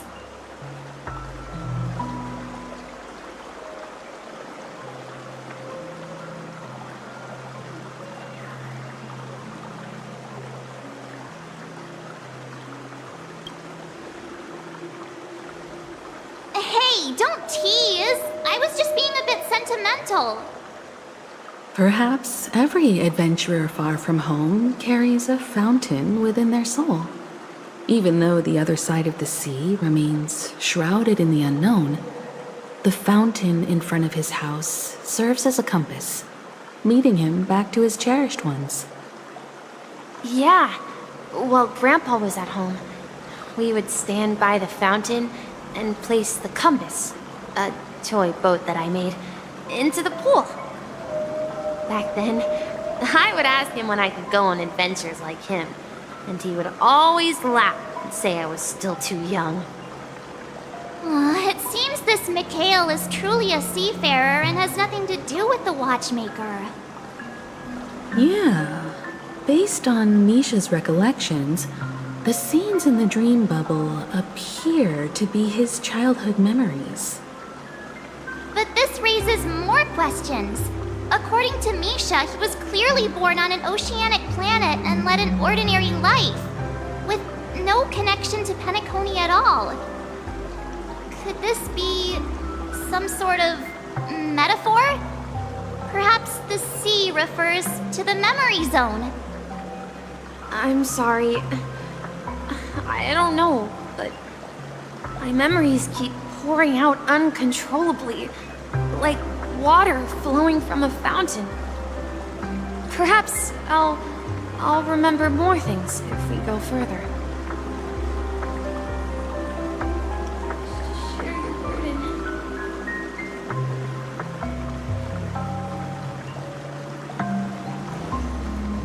Can you take me with?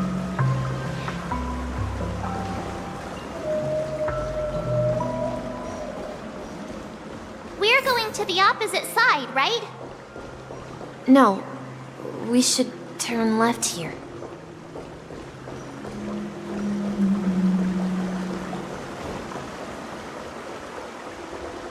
Huh? Something feels different about this place. This is it. I remember this corridor. Up ahead is Grandpa's study.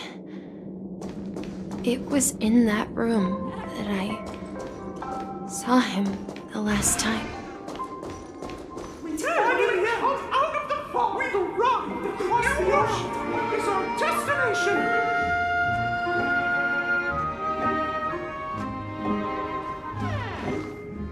The atmosphere in this room feels totally different. Misha! You finally come! Clocky! You're here! Yeah. This is the room where we first met each other. Are those books on the bookshelf logbooks left behind by that seafarer? Yeah. Whenever he came back, he placed a logbook on the bookshelf in his room. They contain records of his expeditions to every corner of the world. He described our world as a fountain. At some point, the sea started to gradually swallow up the land where people lived. To ensure that everyone had land to settle on, he had to continue exploring the sea and search for the source of the rising seawater. On that day, he called me to his study, telling me that he was embarking on another journey. However, I could sense the gravity in his expression. It was the same look I had seen on my father's face before his final voyage. I asked him if I could go with him, but he said that my adventure lay elsewhere and told me to stay home and patiently await a certain sound at the door. What sound? He told me about a vast ocean in the sky.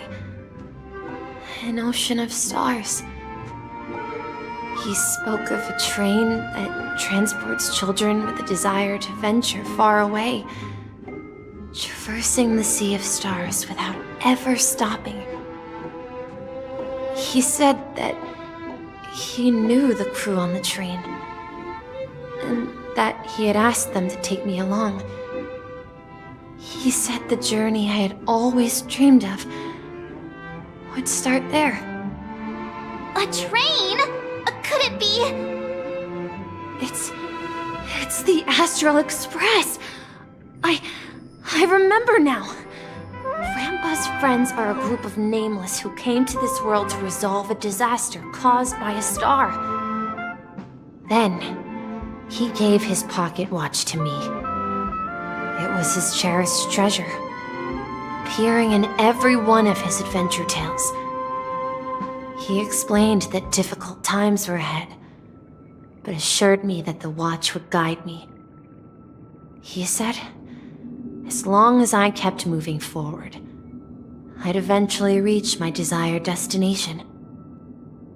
And then, it was as if I heard the distant sound of a train whistle echoing throughout the room. Exactly, Misha! And then we followed that whistle, didn't we? Yeah. I think I can still find the way we took back then.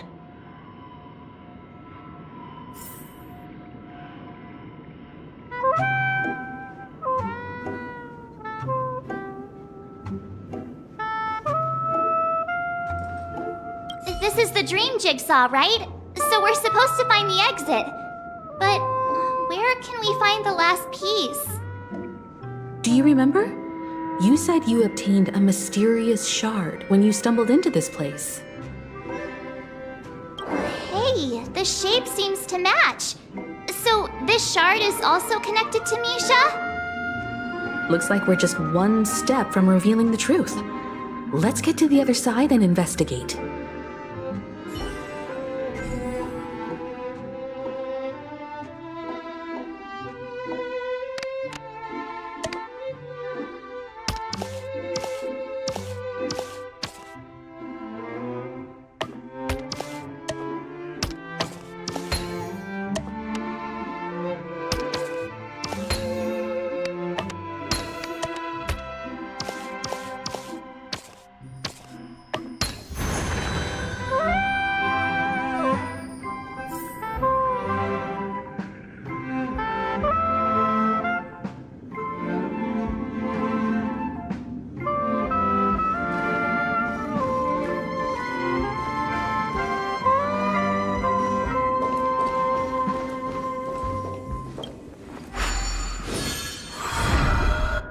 This is it. This is my room of clocks. While I spent my time waiting for Grandpa to return from his voyage, Walter gave me this workshop, and it became my secret base. Here, I learned how to repair clockwork and gears out of my fondness of precision mechanics. In my dreams, I was the captain of the compass, embarking on adventures with my companions, Clocky and Miss Mirror, in search of the new world. I I was born and raised here. So, this building in the dream bubble is your childhood home? Yes, but not exactly. To be more precise, this dream bubble itself is my home. Looks like you've remembered everything now. Wait. Why does it feel like everyone else knows something I don't?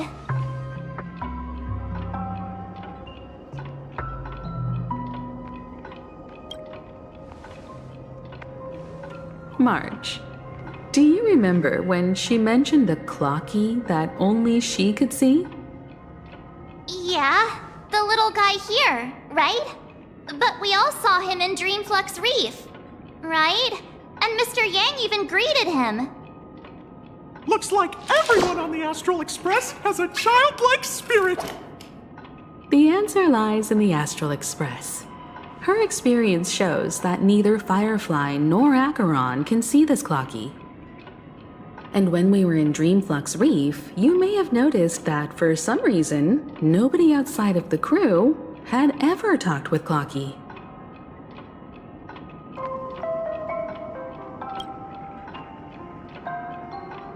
A mimetic life that can only be seen by a select few.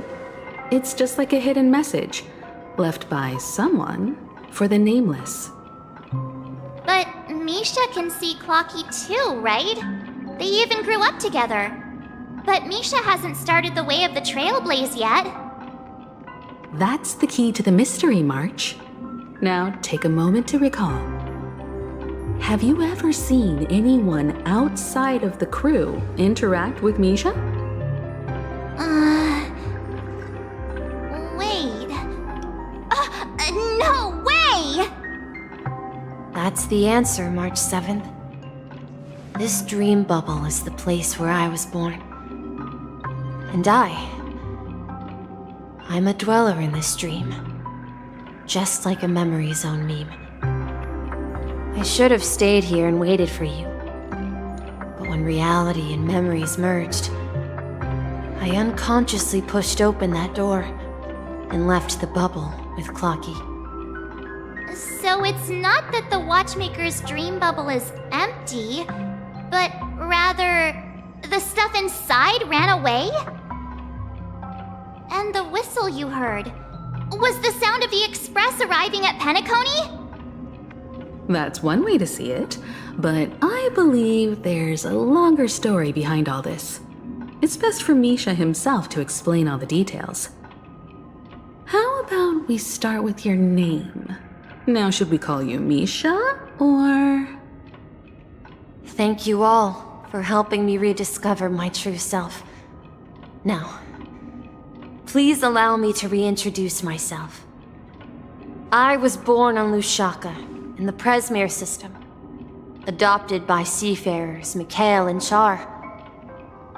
They gave me a treasure, a name that carried their hopes. Mikhail Char Legwork, or simply Misha. If you prefer, you can call me by a more familiar name, the Watchmaker. So, you're the Watchmaker himself? Unfortunately, that legendary figure is no more. I am only a reflection of his life. As for the child who has been with you, he's the innocent protagonist of Misha's childhood dream. Friend of Clocky, a young apprentice, and a future mechanic on the Express. And this also marks the beginning of his journey, devoted to the Trailblaze. At the end of the journey, I left this little flame, which I so cherished, in my deepest dreams, hoping to pass it on to the nameless of future generations. However, he somehow left the dream bubble and forgot all about his task. I apologize for all the confusion this caused. Because he was born with a desire to trailblaze, wasn't he? I don't think Misha has forgotten his role as a guide. He remembered it, and that's why he mistakenly appeared as a hotel doorman in her dream from the very beginning. The one who brought our unconscious friend here must have been Misha. If that's the case, we encountered the Watchmaker's legacy from the beginning, didn't we? Well, I have a sarcastic friend who says I always take big detours and end up back where I started. Perhaps that's what every nameless has to go through. But in the end, you found me. I'm sure you're all wondering what my legacy is. I believe my hound has mentioned the Stellaron and my wealth. If I may apologize, the Stellaron part is real. As for my wealth, however, it's nothing more than a baseless rumor.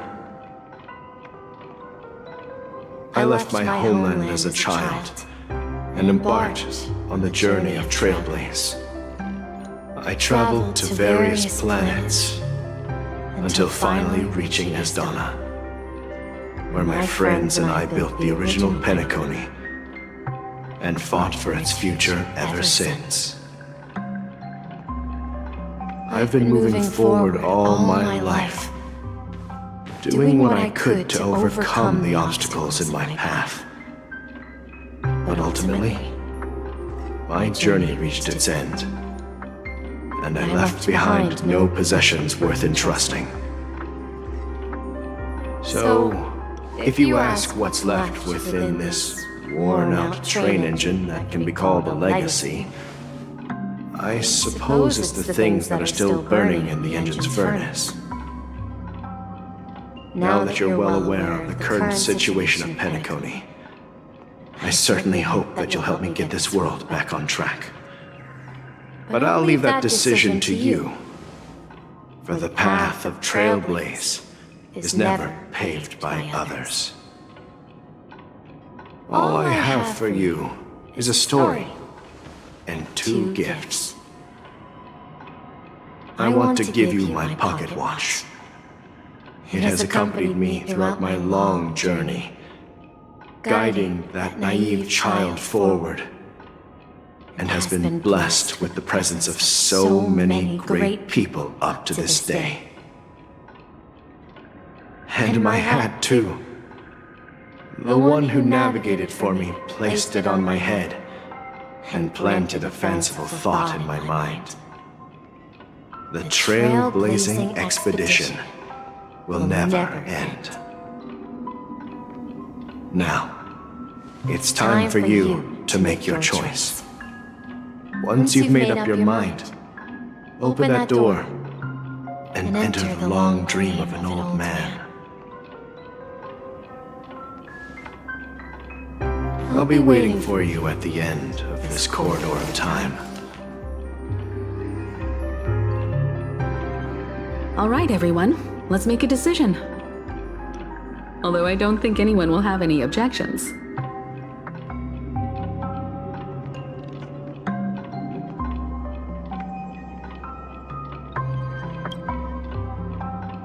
Of course.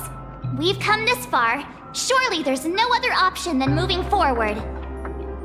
In that case, it's unanimous. Then let's proceed together to the end of this stream and tell Mikhail our decision.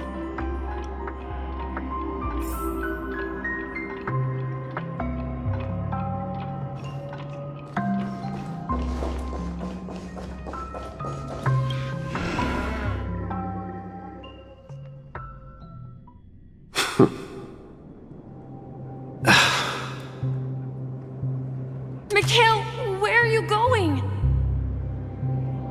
Someone has to step up and save Lushaka. So why can't it be me, Misha? Please don't go. And if you must, please take me with you. Don't leave me alone. Even without me, you know how to proceed forward, brave Captain Misha. The compass is waiting for you. Haven't you always wanted to be a better adventurer than me? Now go, board that train and start your journey. Where are you going, Mikhail? I'm going to clean the floor in the parlor car. I've promised the conductor. Wait, first tell me, did you fix this watch? Yeah? I know what it looked like before. Its chain was broken, the back case torn, and the marks on the dial all worn out. How did you manage to fix it? Well, it's hard to explain, but I knew it could be fixed. It's the hands, Mr. Amundsen. Its hands were intact and pointing in the right direction, so I knew there would be a way to fix the rest.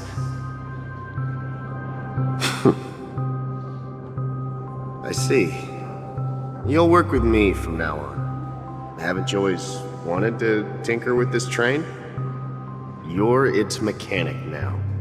As for the conductor, I'll do the talking. But I only know how to fix watches. Don't worry. You've got what it takes. I'll teach you what you need to know. Where are you going, legwork? It's time to head to our next stop.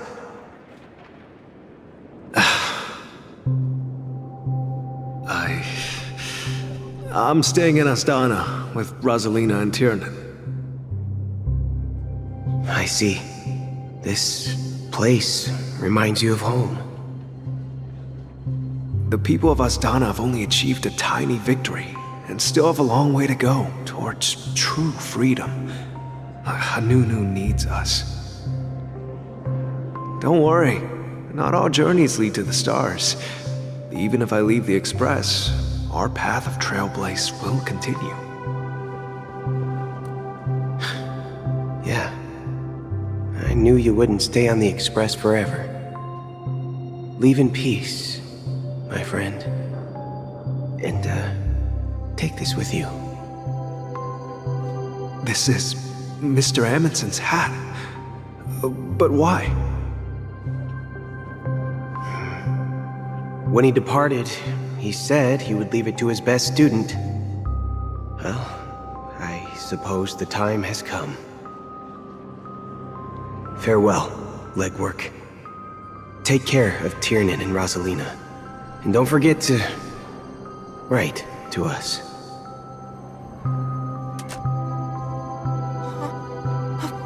Where are you going, Watchmaker? Don't worry, Micah. Just going on a little trip. Someone has to be at the forefront of the interstellar frontier, and I'm the only former Nameless in Penacony. So why can't it be me? Because you're all we have! Have you forgotten about Tiernan? The cosmos is way more dangerous now. What will happen to Penacony if we lose you too? But what will happen to Penacony if we don't find a way out? Ah, Tiernan. How could I ever forget him? I've spent countless sleepless nights asking myself why I didn't go with him back then. We Nameless won't stop. Don't worry, Micah. It's just a matter of getting back to my old profession. Just wait for me to come back. But if, and it's a big if I don't come back in one piece, then you'll become the next Watchmaker. Where are you going, old man? Oh, you're here. Answer my question. What are you up to? Relax, Gallagher. I just came up with a great idea. Wanna hear it? Oh, come on! Aren't all your ideas just ways to get yourself killed? I may be blunt here, but you're the last remaining hero in Penacony. If you die too, the secret of the Stellaron will go to the grave with you. Yes, I'm afraid there's no way out in Penacony, so I'll have to consider alternatives beyond Asdana. We'll organize a festival using the Watchmaker's legacy as a facade, and send invitations to the entire cosmos to gather people here. So, a desperate struggle against the family? Desperate? Don't we have you here, my friend? This task is challenging, but what hasn't been challenging for us along the way? Well, whatever you do, remember, make sure to send an invitation to the Astral Express. Misha! Where are you going? Oh, it's you, Clocky. Take me to Dreamflux Reef. Last night, I had a long dream about the day we met. I want to write down that dream. Write it down? Why? Oh, so I won't forget it. Do you remember how you got your name, Clocky? Of course! You told me that when you were a kid, you lived in a room full of clocks. Those wall clocks and pocket watches grew up with you and were your best friends. Yes, but what I didn't mention was there's a funny misunderstanding behind it. I was a kid, and there was always a special pocket watch in my memories. It was with my grandpa, guiding him on his sea voyages and leading the way in his every adventure story. I wanted to have a pocket watch like that too. And that's when you appeared in my dreams. Yeah. Every night, we boarded the Compass and set sail together. But you know what? It wasn't until the day my grandpa gave it to me that I realized it wasn't a pocket watch at all. It was a compass. So, your name should have been Compassy. And the Watchmaker is just a nameless.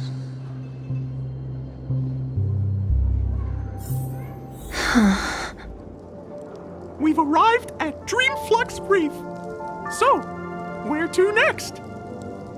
You know, Clocky, I don't think I'll be going anywhere else.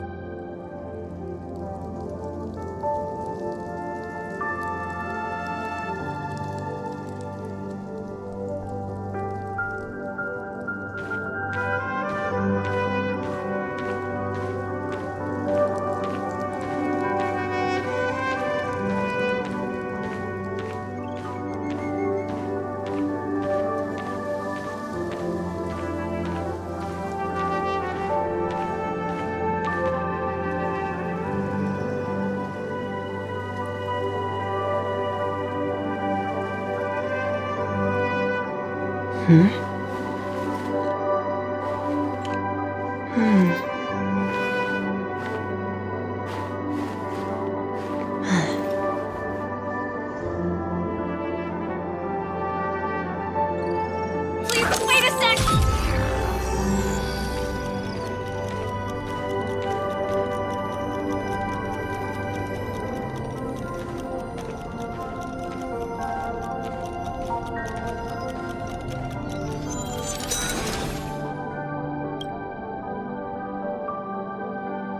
I've traveled far enough, and it's time for a little break.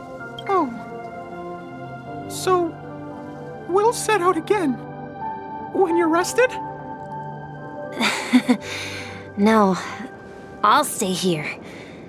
And then, this is where it ends. This is... where it ends?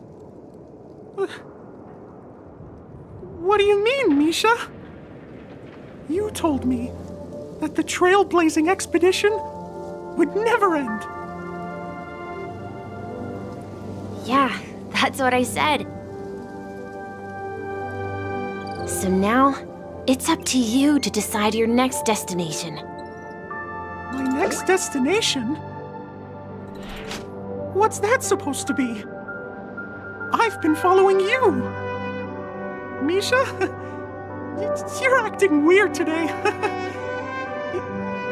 If you're feeling down, we can just do what we usually do. With the clockwork. No, I'm not feeling down. As for clockwork, yeah, it resolves all problems in this dream. So, do you know what clockwork actually is? I'm not quite sure. Well, everyone gets lost at times. They may hesitate and doubt which way to go. That happens in this dreamscape and beyond. But don't worry. Everyone goes through moments of uncertainty and hesitation. Eventually, they gather the courage to make bold decisions. Whether it's calming, joyful, angry, or sad, all they need is a little nudge to take that step toward where they truly belong. I'm leaving that little nudge with you, and I hope you'll share it with others. Such is the essence of clockwork, the will of the Trailblaze.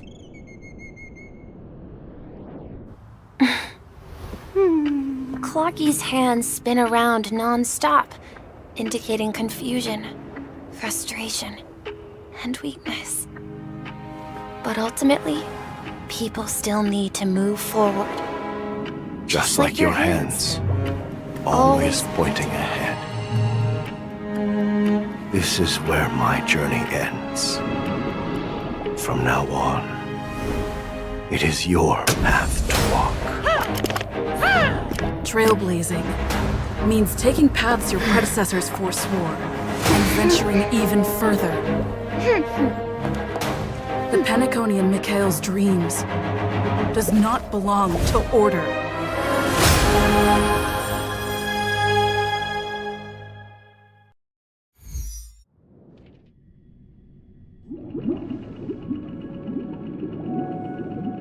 I can't believe that Eon would cast a glance at Penacony at a time like this. Is it because of the resonance from the legacy of the Trailblaze? Or perhaps the bond between you is so strong that it even impresses an Eon? Well, there might be another possibility. Perhaps they want to witness, on behalf of the fallen Eons, who will hold the future of Penacony. If that's the case, on behalf of the Dream Master of Penacony and the 107,336 members of the Oak family, I'm extending a formal invitation to all of you. I'm cordially inviting you all to the Penacony Grand Theater to participate in the upcoming Charmony Festival. And, of course, you won't be in the audience, but on center stage. Since the future of the Stellaron, Penacony, and even the entire cosmos is at stake, let's draw a conclusion there, in all fairness. If you truly believe in Akavili's path, then show me their courage and determination.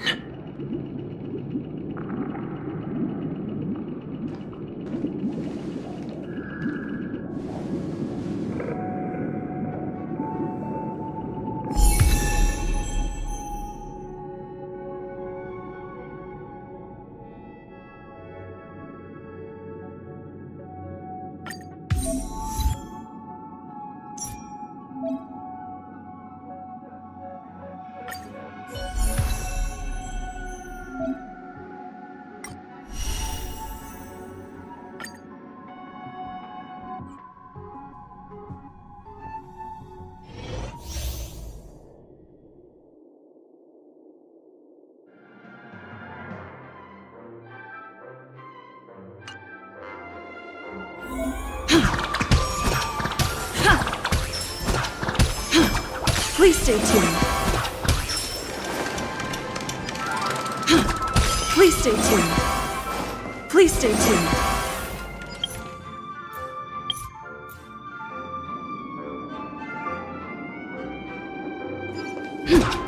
Please stay tuned. We need a strategy.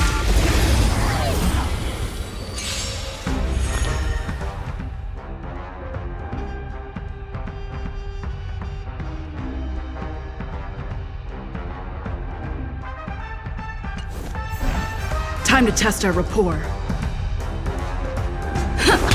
Commencing support. Do you admit this crime? In the mood for another beating?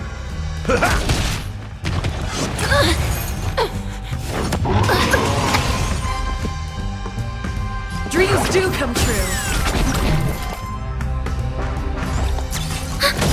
It's time.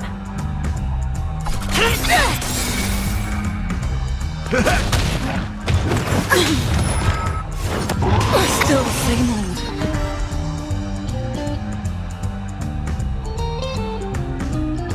Let's improvise. The mood is set just right. Let the show begin! Enemy data secured. Net markers activated. Time for a good old counterattack. By the order of execute the Marastruck! Slice like a good brew, full-bodied and sweet. My friends, indulge yourselves!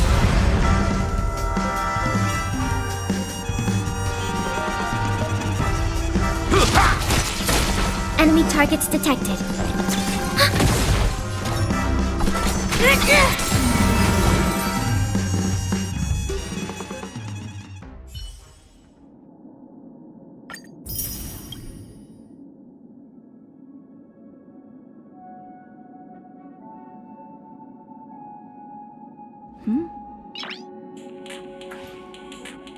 Noise.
that mean he wants to fight us during the Charmony Festival?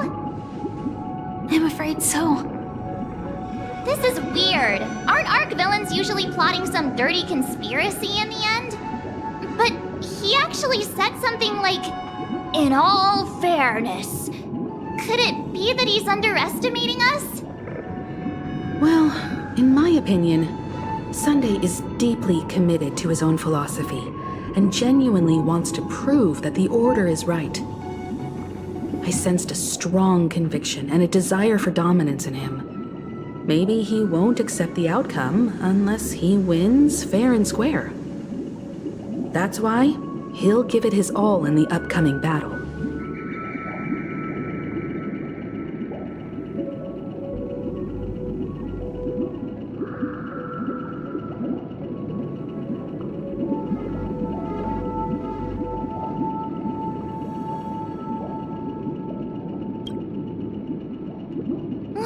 You. Every time an important moment arrives, you hesitate. We've even dealt with a Lord Ravager of the Destruction, so a follower of the Order won't be a big deal. Anyway, we can't leave the Stellaron unchecked. This is about trailblazing a bright future for Penacony and fulfilling Mikhail's and his predecessors' long-cherished wishes. Now that we've taken up the mantle, we can't afford to fail them. However, the same applies to the Order. Their plan didn't materialize overnight, and they have the profound collective consciousness of the planet of festivities behind them. A desire to dream, to slumber and escape reality. All those hidden emotions have given birth to the sweet dream of the Order. They've harnessed the will of an entire planet to create an Eon. This confrontation is far more complicated than a simple power struggle. To secure Penacony's future, fighting on the stage alone is not enough. What do you mean? Are you not coming with us? I believe Firefly is trying to say that she's heading off to another battle.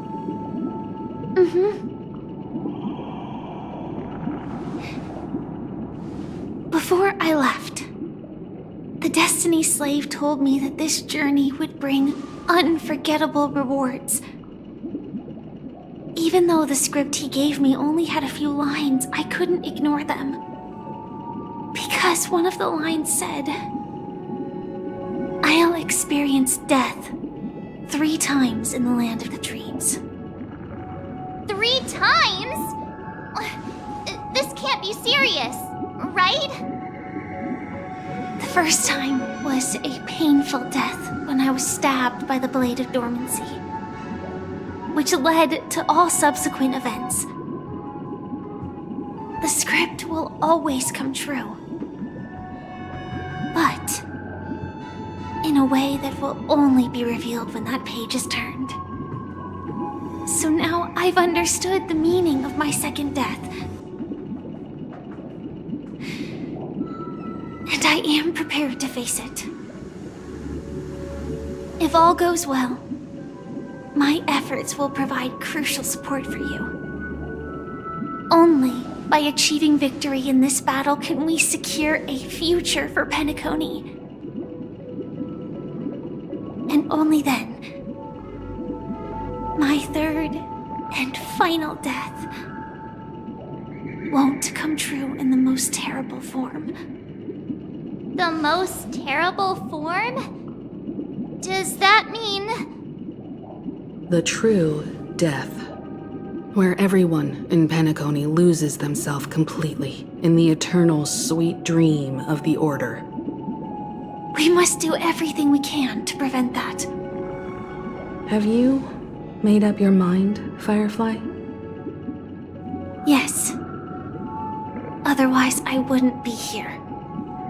Thank you again for your assistance for the Astral Express. May we meet again, in reality. Yeah. Farewell, everyone. May your trailblazing expedition never end.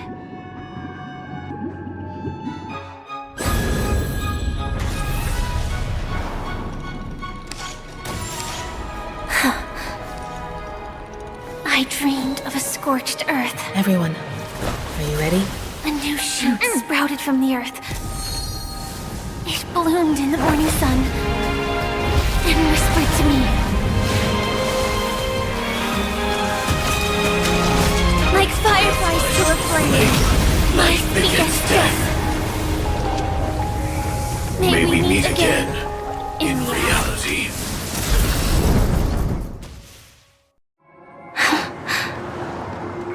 After today, Japella's name will disappear from cosmic history, and the Everflame Mansion will take its place. In the not-too-distant future, you'll receive an invitation. That's your next stop. Land of the Dreams. Penacony. I hope you find whatever you seek there. Be it answers or salvation. You mean my 3 deaths? Silverwolf told me about it. It's such a shame that it's not part of my script. Well, I want to live. I'm never afraid of death. The opposite of death is eternal life, and that's something I'll never desire. People die, and I am no exception. Death is like a script, a fate that cannot be defied.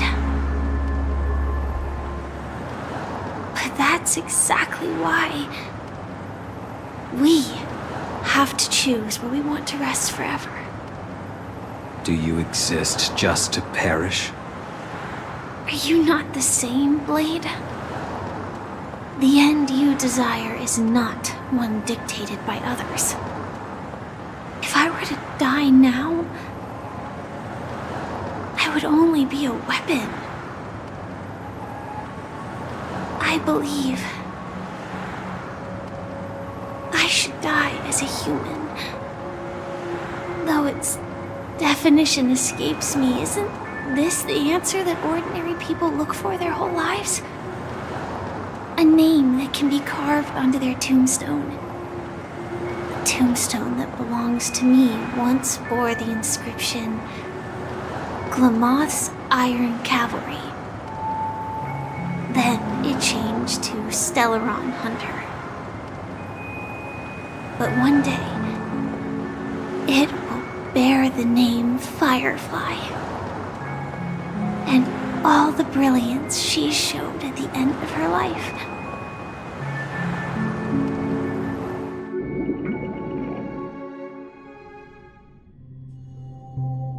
That's quite unexpected, old man. Who would have thought your crazy plan would actually work? Do all you nameless fools just act on a whim? I can sense that this false sweet dream is coming to an end. The Nameless may be young, but they had the ability to achieve this goal. Just like you did in your time. It's a shame you won't be able to see it firsthand. Maybe I won't either. Once something fictional is seen through, it ceases to exist. Yeah, not just those Nameless. Even Mr. Wings is just like you. Stubborn, won't listen or give up, no matter what. Well, fate is unpredictable, I guess. If we weren't bound by those cursed paths, maybe we could have had some good talks. But in the end, we managed to do it.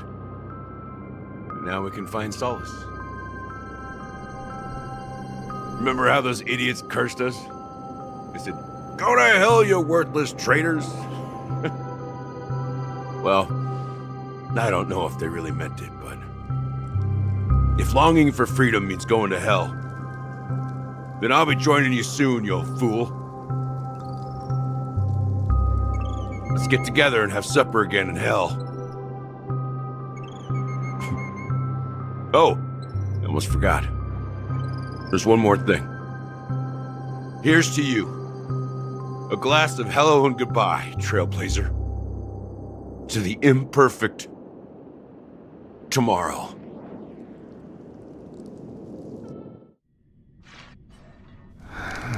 It's warm here, isn't it? You're lucky to have found shelter from the rain. Let alone fresh berries in this desolate place. I was just following the scent of life. It's particularly strong in a place like this. It's a shame these berries don't have much flavor. Seriously? In case you didn't know, this fruit is pretty juicy. The only downside is that when you chew it, it becomes extremely spicy.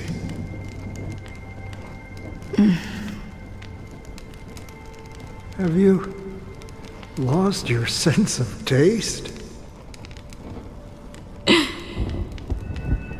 I can still taste certain things, like a faint sweetness.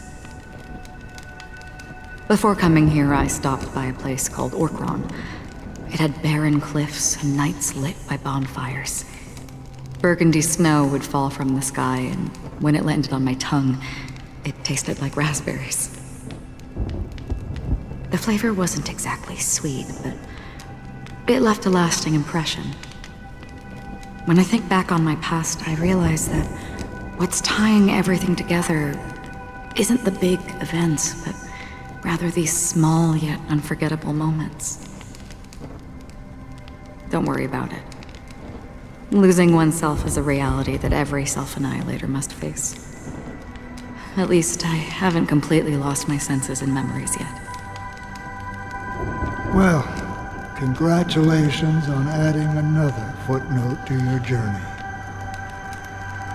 By the way, are you always alone? No, I had a companion in Orkron. She's a short, nameless girl who aspired to explore IX. She always said she'd walk a path deeper and farther than Akavilis.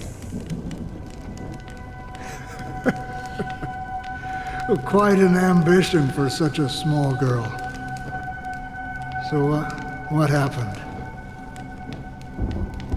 She became stagnant water. Well, my condolences. Condolences. I don't need them. The girl left with a smile. She never regretted her choice and most definitely wanted me to say goodbye with a smile. So, that's what I did. That's proof that you're grieving for her.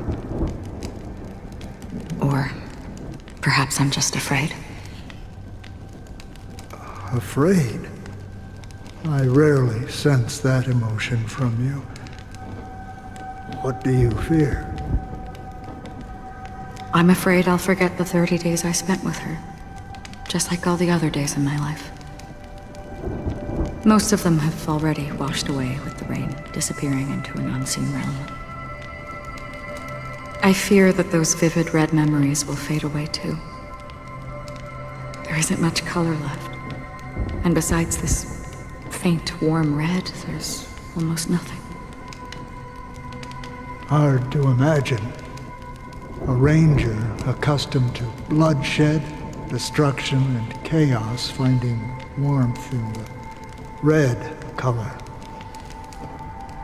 Because I have experienced this warmth many times. Long ago, I promised someone that I'd bring it to more people. And that for every remaining moment of my life, I'd strive for a better ending for all. As long as this red color still lingers, I have a chance to fulfill that promise. It represents a burning fire, a blooming flower, the berries in this cave, and life itself, fleeting yet still dazzling. In the end, it will lead me beyond the horizon of existence. And on the other side, I will cut off nihility. The one blessed by the sleeping and shapeless is considering how to kill them. That's truly pure nihility. But you're right about one thing. After spending so much time near this stagnant water, only when I look at this vibrant red fire do I realize that I'm still alive. When will this rain ever stop?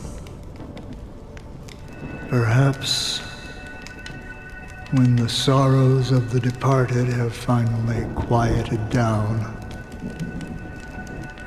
the sky will clear up.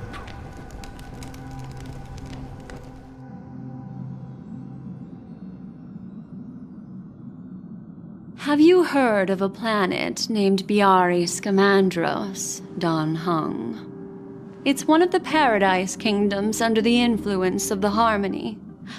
A sought-after wonderland for the inhabitants of the Dardanu major and minor systems. Half an Amber Era ago, the family held an unprecedented festival there. And after that, everyone on the planet became part of the family. Do you think the same thing will happen on Penacony? Yes. Or how else can we explain it? The family deliberately used the Watchmaker's invitation to keep all the Pathstriders here, but banished the Emanator of the Nihility. Because of the Nihility, I'm rarely affected by the power of other paths, but somehow I can unconsciously infiltrate them. Maybe that's the risk they're trying to avoid. I would disagree. Biari Scamandros is not part of the credit system or connected to the Silver Rail. It's nothing more than a remote civilization sheltered by the Harmony. But Penacony is different. If the family messes with Penacony, that would be like declaring war on almost half of the factions in the cosmos. They have no reason to do that. No, they don't. If they truly serve the Harmony, that is. What do you mean? The path in Penacony is impure. The Harmony here has impurities. Do you remember the Ancient Swarm disaster? Tazeront, the propagation, brought endless havoc to the universe, and it eventually evolved into a fierce battle among all eons. 2 paths lost their eons in that war, the propagation and the order. Coincidentally, their downfall is related to a certain eon. Xipe, the Harmony. Legend has it that they participated in the crusade against the Imperator Insectorum and devoured Anna the Order for unknown reasons. Holy forgaroni. So you're saying that the 2 leaderless paths are working behind the scenes? But I don't see any descendants of the propagation in Penacony. Could it be that the remnants of Beyond the Sky Choir are hiding within the family, trying to resurrect a fallen eon? I can't say for sure, but they're definitely planning something for the Charmony Festival. This is getting way too complicated. Is this why you want us to leave Asdana right away? Are you giving up? The Charmony Festival will start soon. There's one thing that I need to confirm no matter what. A warp jump is the best way to do so. Time is running out. I have another plan.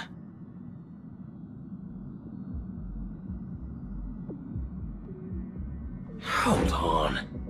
Are you thinking of using the Jade Abacus of Allying Oath? Exactly. the assistance from the lawful Cloud Knights would be enough. Think it over carefully. You can only use that once in your lifetime. I have considered it thoroughly. My companions are... they're also once-in-a-lifetime treasures.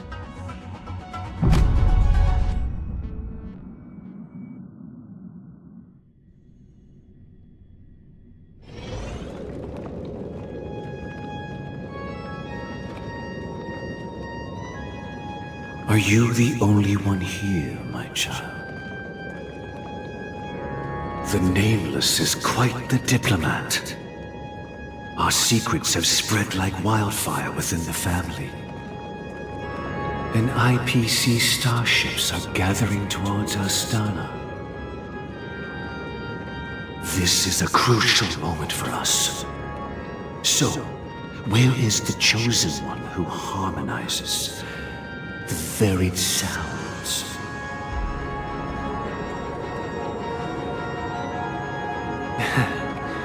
What do you mean, Master?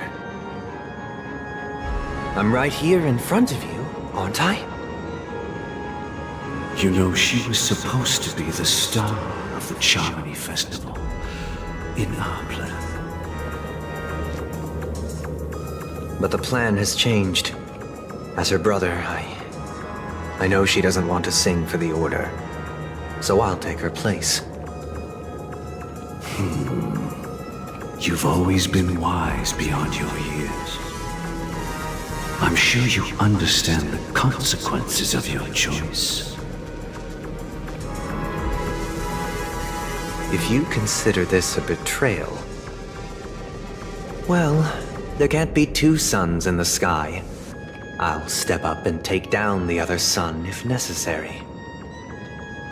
Do you believe in karma? If karma exists, then everyone has their own karma. You have yours, and I have mine. And my karma has nothing to do with you, Mr. Gopherwood.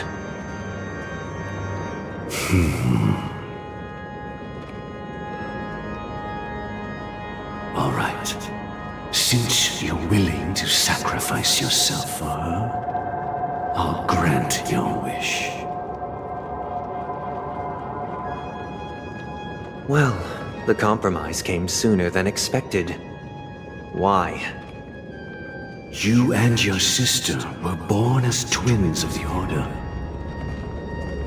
And one of you is destined to follow this path to the end.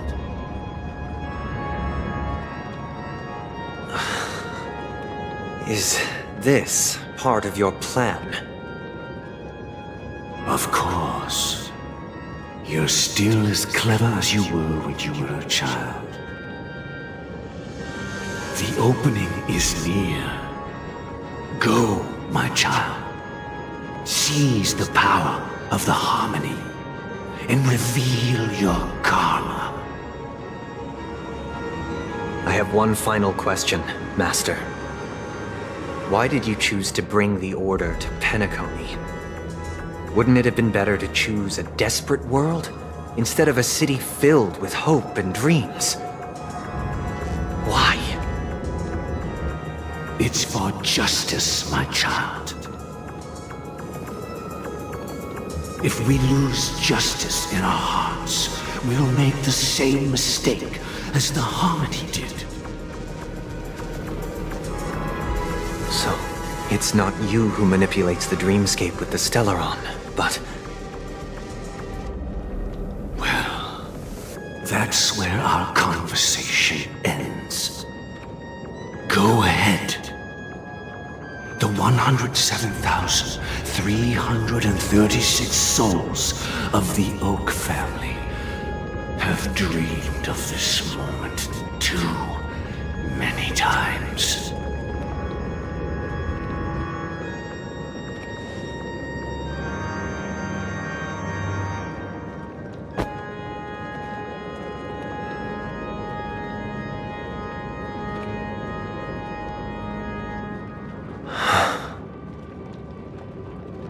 I shall ascend to the heavens, becoming the scorching sun.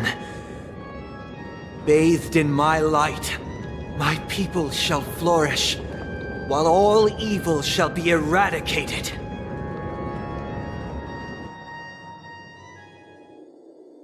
This is the interior of the Penacony Grand Theater.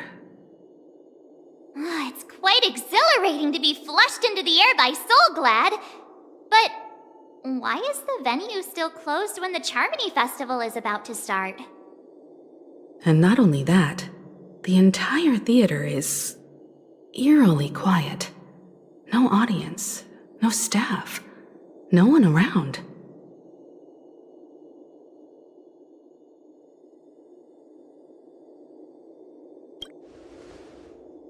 Yeah, I wonder how many tickets... Hey, that's not what we should be concerned about! Let's explore around. Be careful, everyone.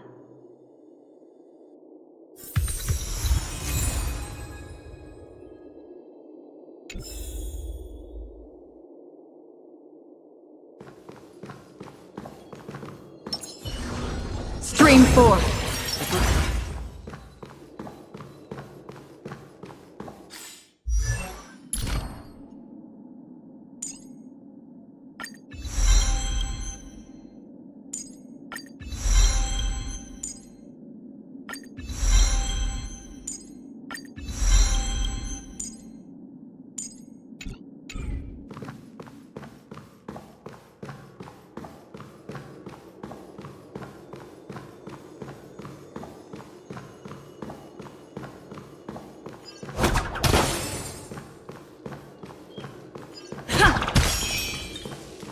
Gosh, the atmosphere here is so creepy and unsettling. Even if there's no audience yet, there should be some staff around. Why is it so silent?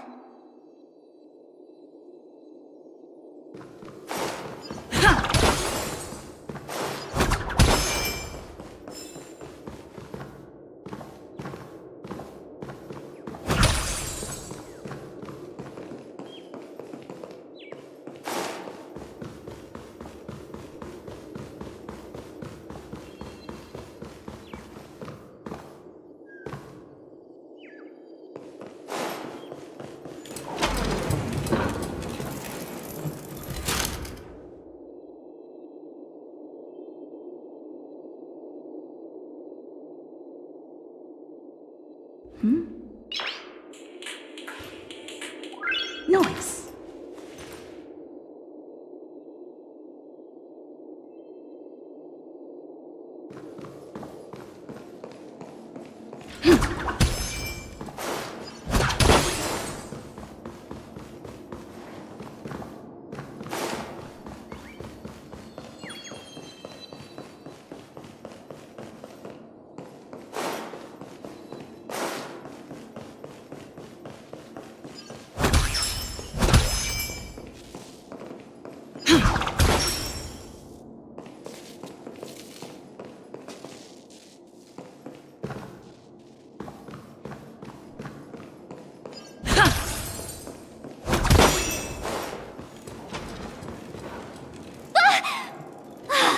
Yikes, they scared the life out of me! Why are there so many puppets at the ticket office?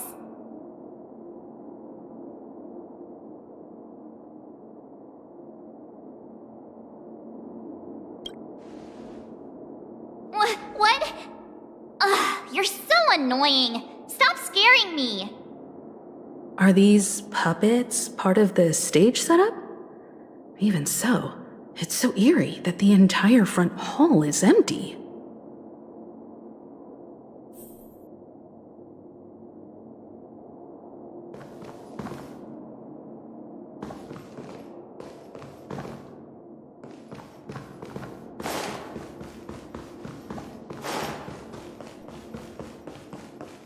I'm seriously scared they might start moving. Let's just leave, please.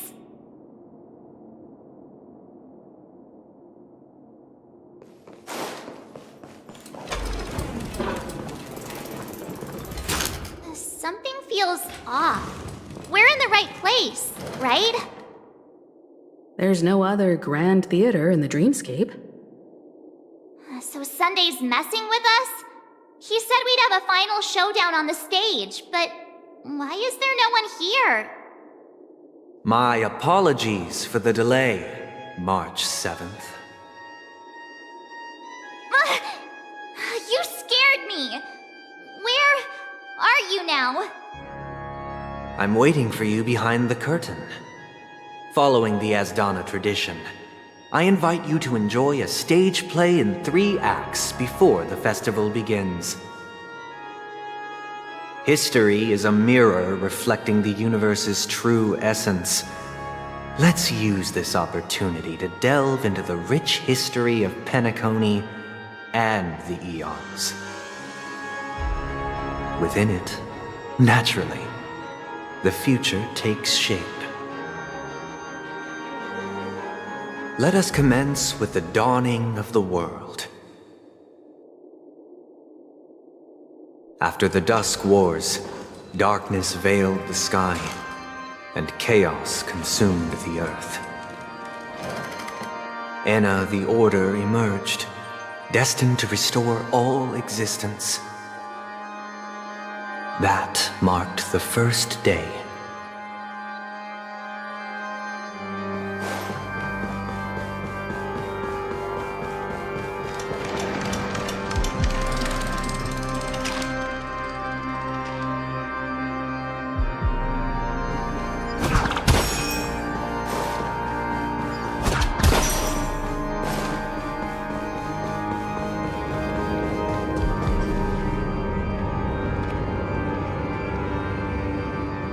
They gathered nebulae and forged them into picks, thus creating a grand lyre with black and white keys. Strike the white keys, and the sun rose. Strike the black keys, and the moon rose. And so, the cycle of day and night arose. That marked the second day.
Stream forward.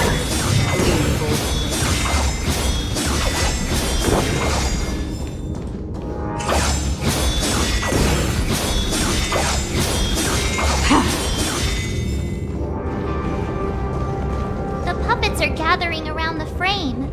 Are they expecting us to enter it?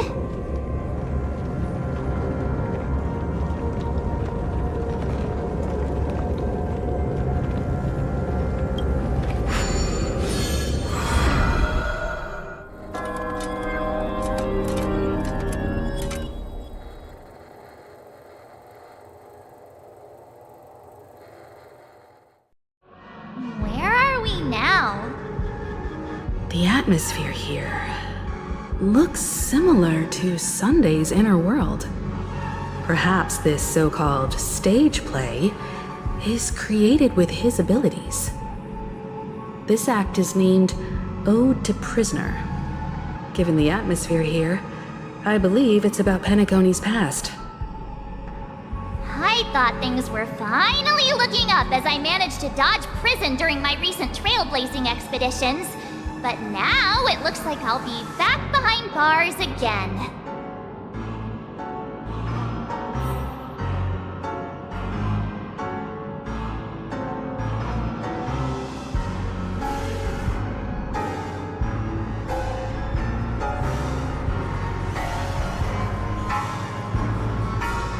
I genuinely wish to avoid a violent clash with my esteemed guests from afar. Therefore, I've arranged 3 acts before the situation becomes irreparable. Where shall we start our narrative? Well, let's start with the time when Penacony was still a frontier prison.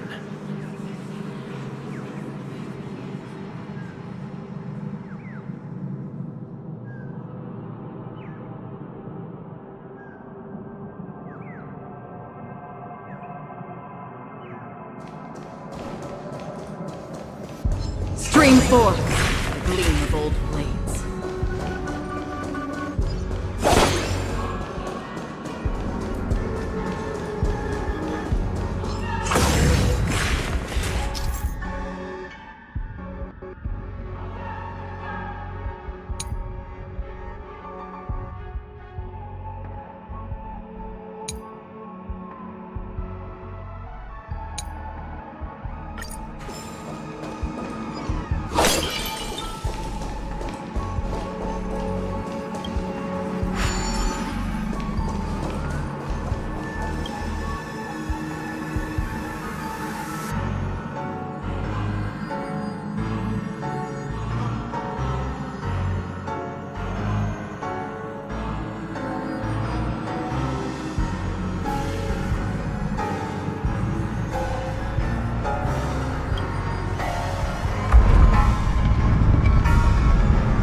In 2147 AE, a prisoner named Hanunu ignited a struggle for liberty and emerged triumphant. IPC referred to it as the War of the Frontier, while the Asdanians dubbed it the War of Independence.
We've shattered the cages and expelled It's true that Hanunu was a legendary hero, but it must be acknowledged that while he bestowed freedom upon the prisoners, he didn't grant them true liberation.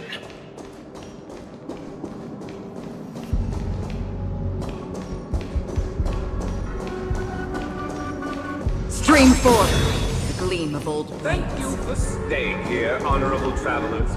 the three nameless stayed on the planet, endeavoring to spread the tenets of Trailblaze throughout the frontier prison. Alas, their efforts proved futile.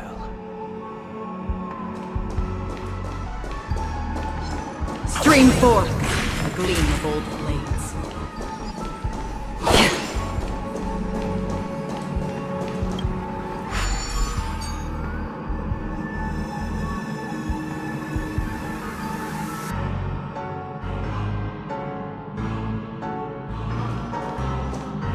Stream forth, a gleam of old blades.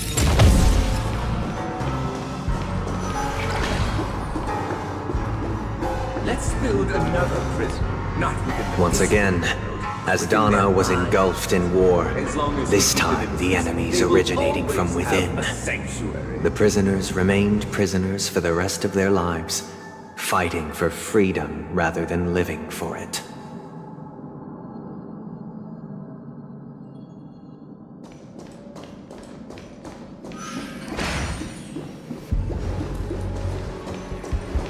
Stream forth, the gleam of old blades.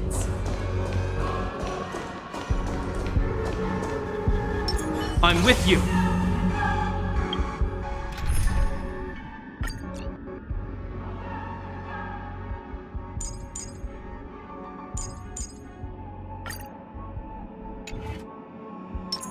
Make a wish.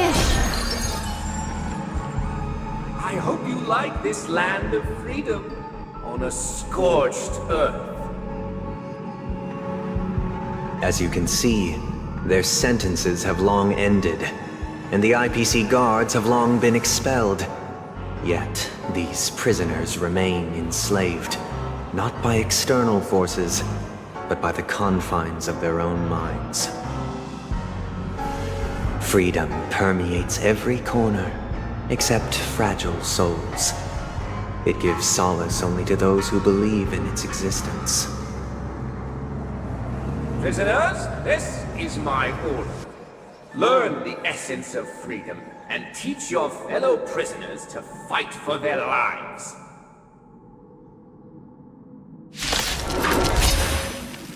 Hey!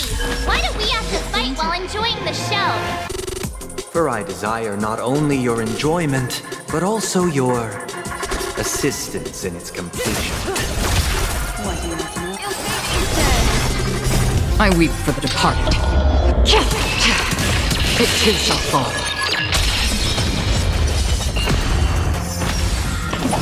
It'll heal. Relax. Time to say bye. Boom. On the still waters of oblivion.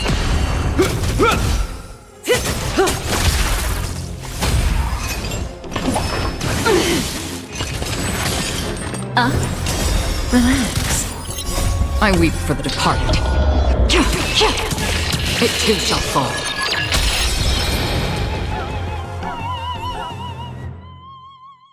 No one can restrain you anymore. You are free. Thus concludes the first act. Amidst a raging war, the frontier prison headed toward becoming Land of the Exiles. This must be how Penacony was constructed. With the aid of outsiders, the prisoners were finally liberated and established the Land of the Exiles. However, it appears that Sunday aims to convey the spiritual plight of the prisoners more than the physical aspects of imprisonment. This show is a bit too literary for my taste. But the battle part is quite easy to understand. Anyway, we've arrived at the exit. Let's go!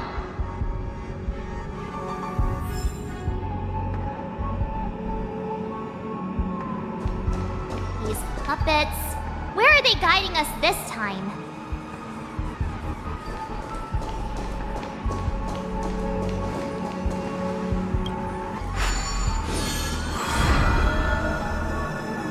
They transmuted streams of stars into inked nibs, creating symbols to be pronounced and counted. They molded stardust into flowing rivers, assigning the righteous upstream and the unjust downstream. Thus, all things were marked, and the world learned to discern between good and evil. That marked the third and fourth days.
Look, another frame.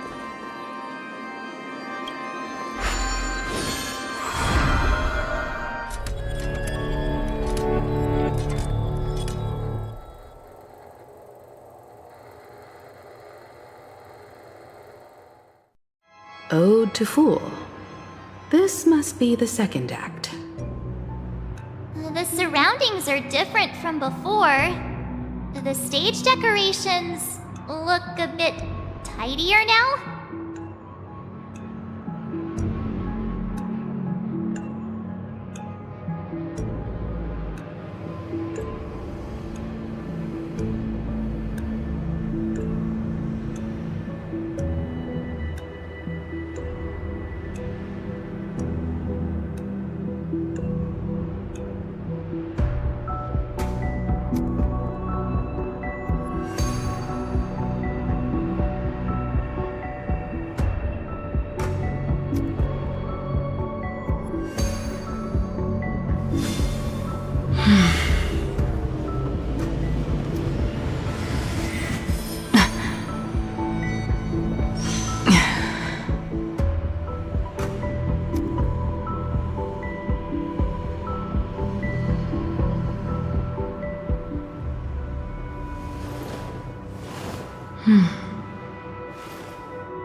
Behold the ensuing tale, a struggle for power.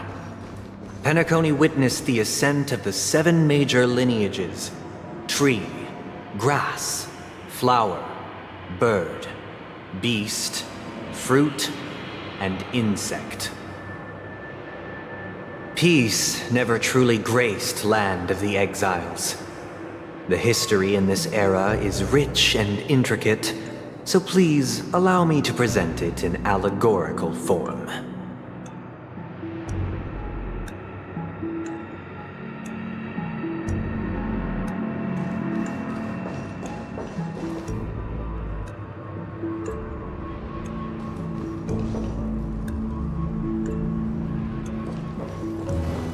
Stream forth, gleam of old blades.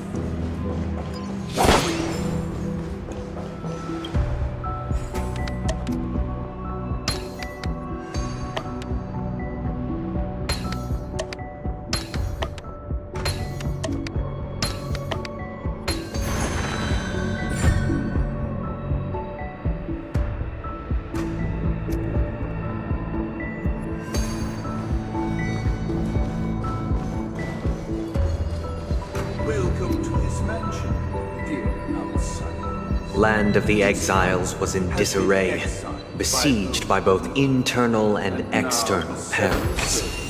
Though the 7 major lineages appeared united on the surface, each harbored their own ambitions, leading to ceaseless conflict.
We are the pillars of this mansion. The Black Plum family was the first to fall.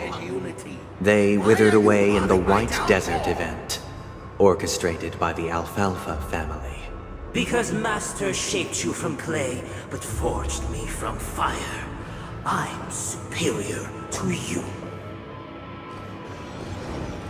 Stream forth the gleam of old blades.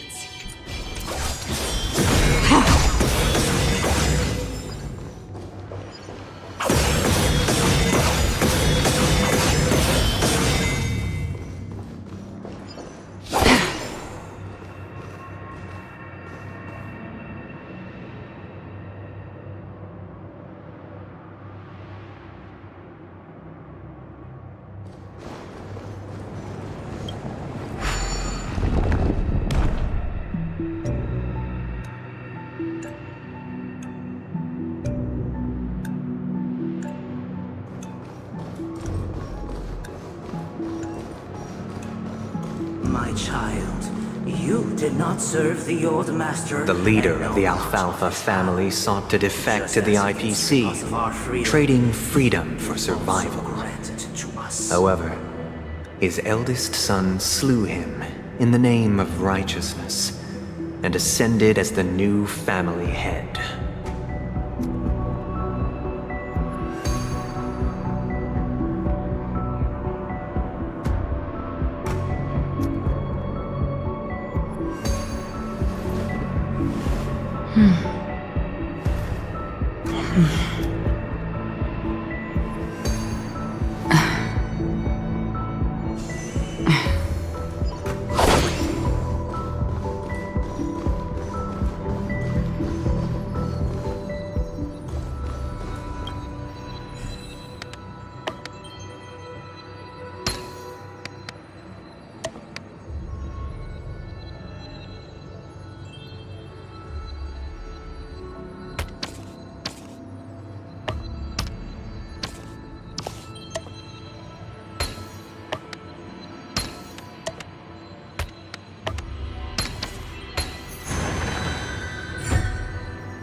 Those who dance with bees are The Lamp Moth family endeavored to extend the silver rail left by the Express, only to be eradicated by the remnants of the swarm, leaving nothing in the unforgiving cosmos.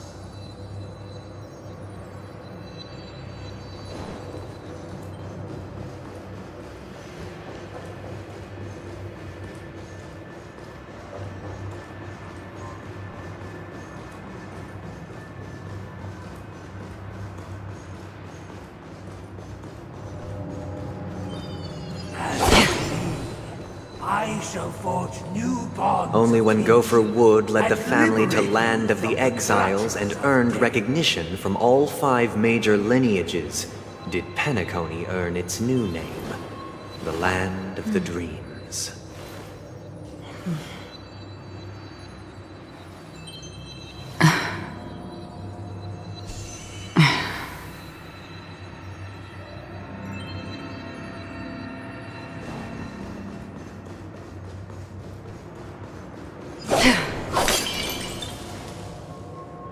I'm with you.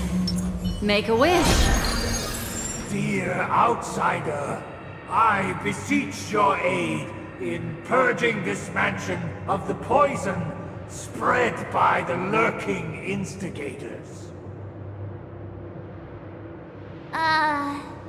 You want us to help you?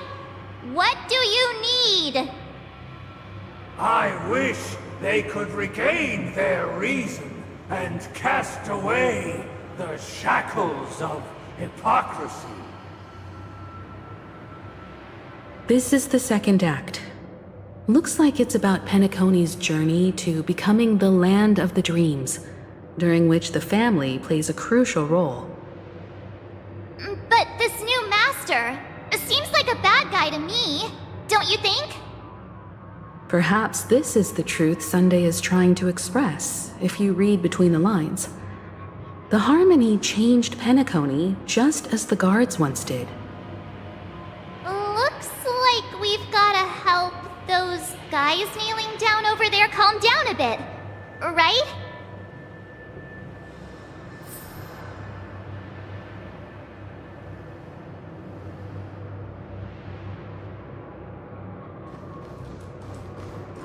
Either I shall be my own master, or I shall return to my former master. I shall not submit to a new master under any circumstances.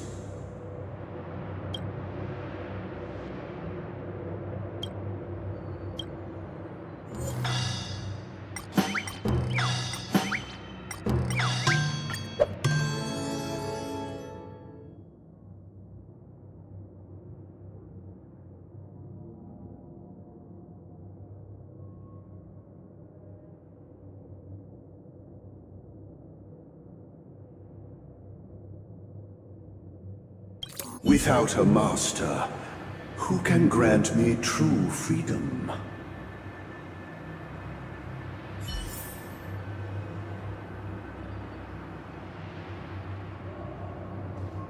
Master is no longer here. I thought I'd be free, but I'm not. Now, without my master's command, I'll have to seek guidance from the blind.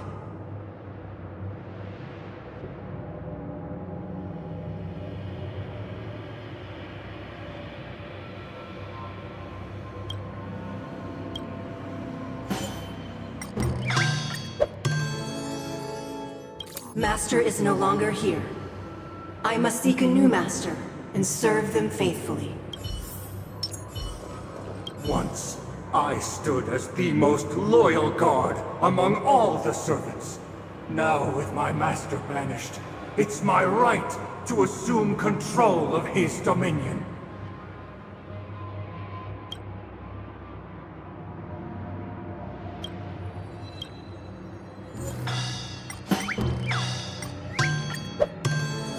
My former master has long departed. But why do I still fear the remnants of his creation?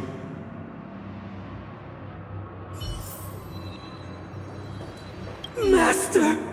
Oh, you will return in due course, and I shall stand vigilant, awaiting the reward for my loyalty.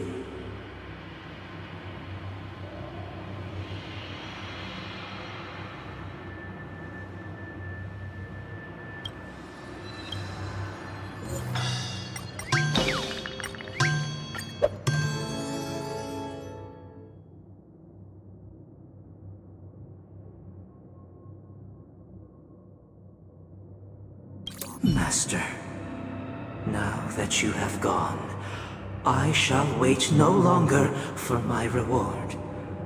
I shall seize what is rightfully mine.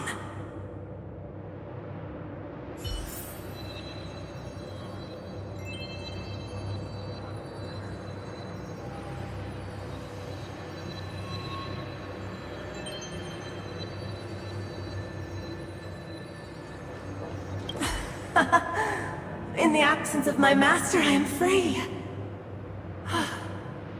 But without their guidance, for whom shall I sing?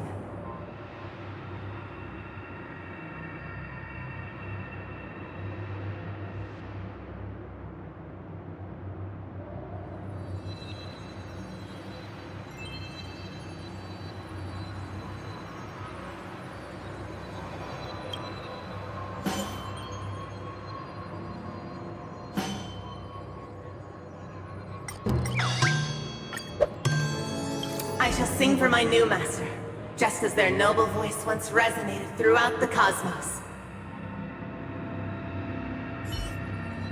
Thank you, dear outsiders. My servants have regained their sanity. Heed me, one and all. Your former master shall not return. It is through righteousness and unwavering support for one another that we shall attain true perfection.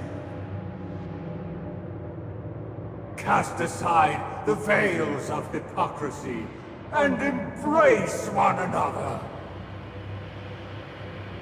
Get ready. Looks like another fight is about to begin.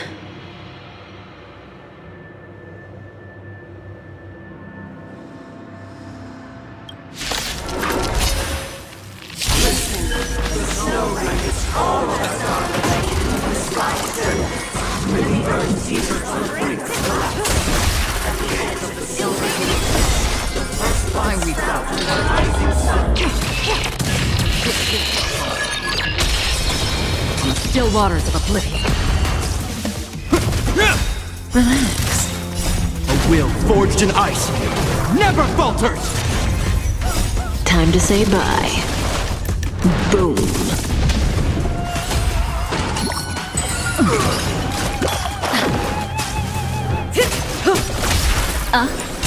Stand still. Beneath the waters lies an endless abyss! Destined for oblivion.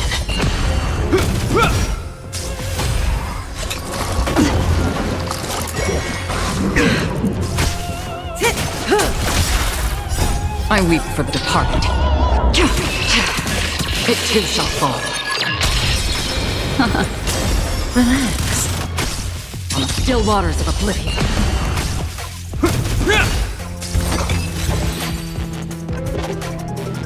Alas, they remain but slaves till the very end, with the illusion of freedom.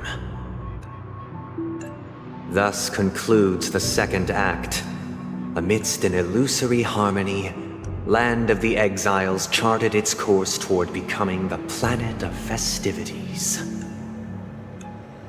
This is how Penacony fell under the family's control. Since the arrival of the Harmony, the Land of the Exiles has undergone dramatic changes, not all of which have proven beneficial. This guy really loves dramatic scenes. Bet he comes from a whole lineage of stage performers.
They used the planetary rings to establish the law, forging a code of conduct among the masses. A grand lyre with black and white keys served as an instrument, while symbols of articulation and numerical notation took the form of musical notes. The downward flowing river became a melody, and the canon of law dictated the form. Thus, all mortals found their unique place within this symphony. That marked the 5th and 6th days. Stream forth, the gleam of old blades.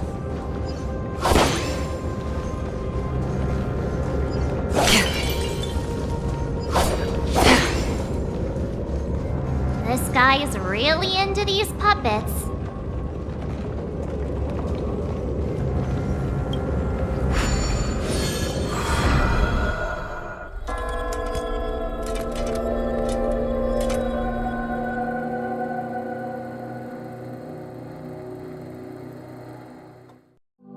Oh, I get it now.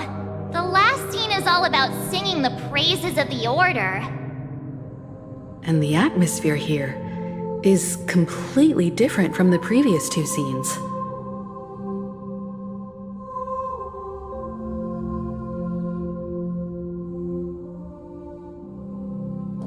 This is the concluding act of this play. I have showcased the past and present of...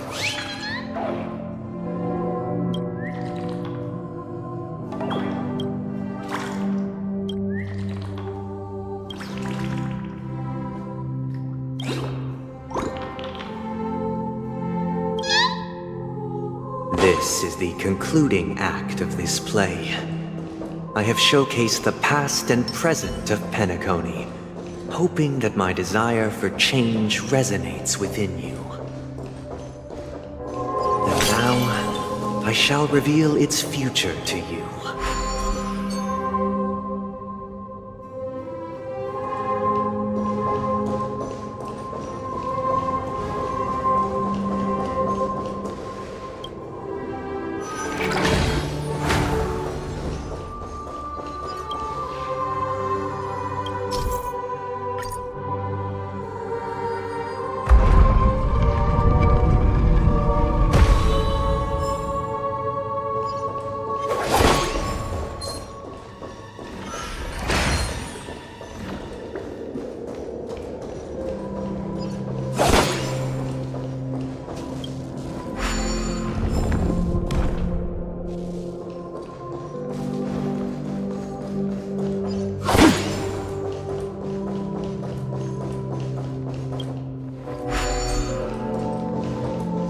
Without a king, who shall bear responsibility for the people?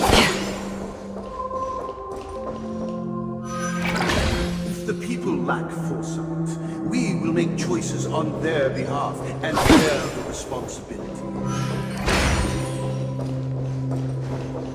Without a king, who shall protect the weak and stand against the mighty? We shall support one another, protecting the weak and standing against the mighty. Stream forth, the gleam of old blades.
shall govern the movement of stars?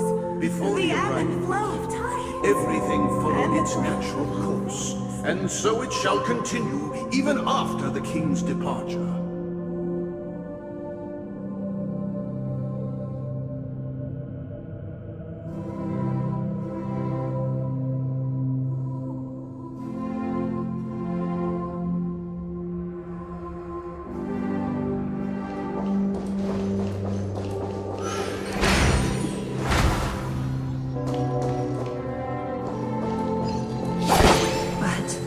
After the king's departure, We no longer have need for a king, for we have become kings of all things.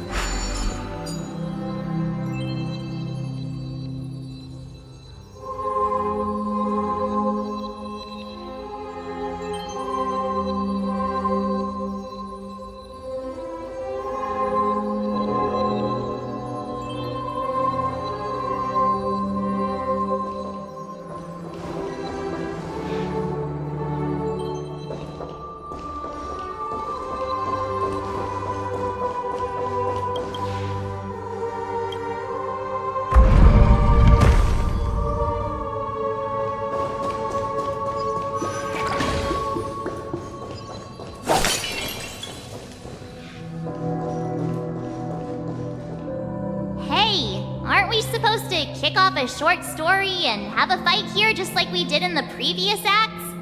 Why aren't any of these puppets saying anything? Perhaps we'll need to complete the story ourselves, just like we did before. So, do you think their mind needs tinkering or something?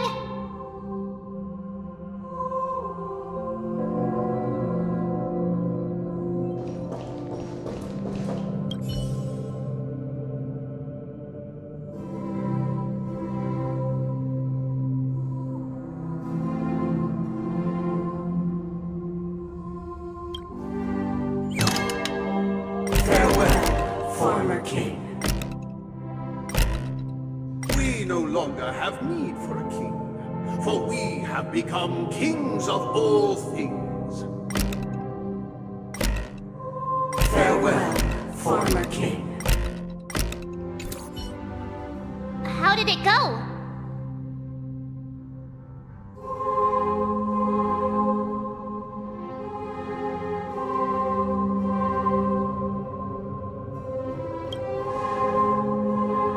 You can't change them? What does that mean? My apologies for my negligence.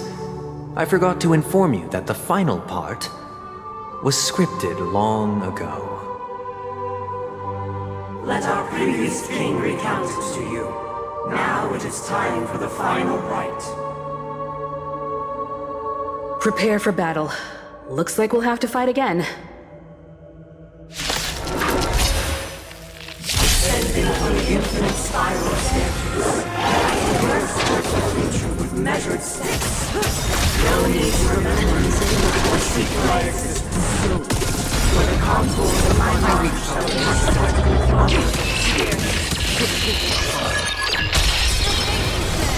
Destined for oblivion.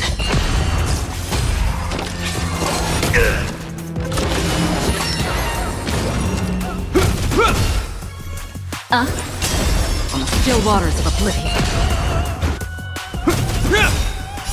A will forged in ice never falters!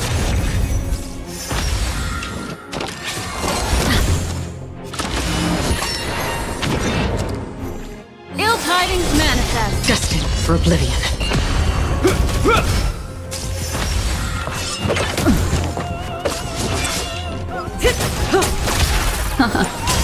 Relax. Beneath the waters lies an endless abyss. I weep for the departed. It too shall fall.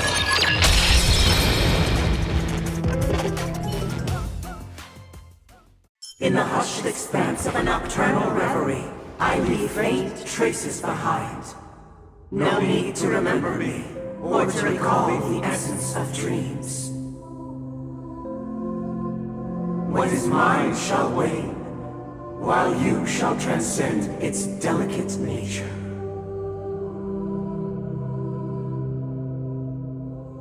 This is the final scene. It's much more straightforward. He wants to expel the Harmony and establish an empire based on the Order. Let's go. Once this stage play concludes, it'll be time for the main event, the Charmony Festival.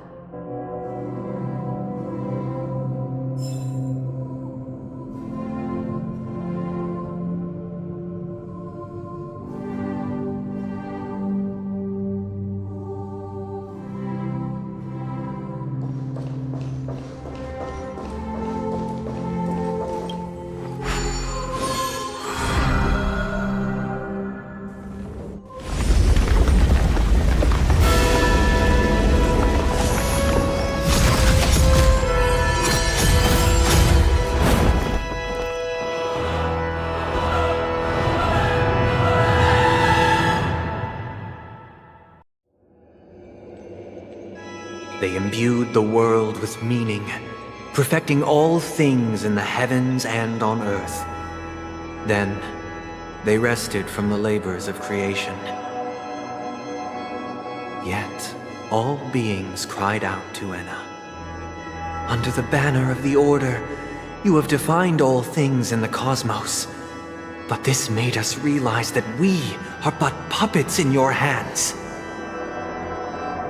Thus, on that day, all beings united and cast the Aeon into the abyss of oblivion. This Grand Theater looks totally different. Is this the power of the Order? Everyone, get ready. This could be a tough battle.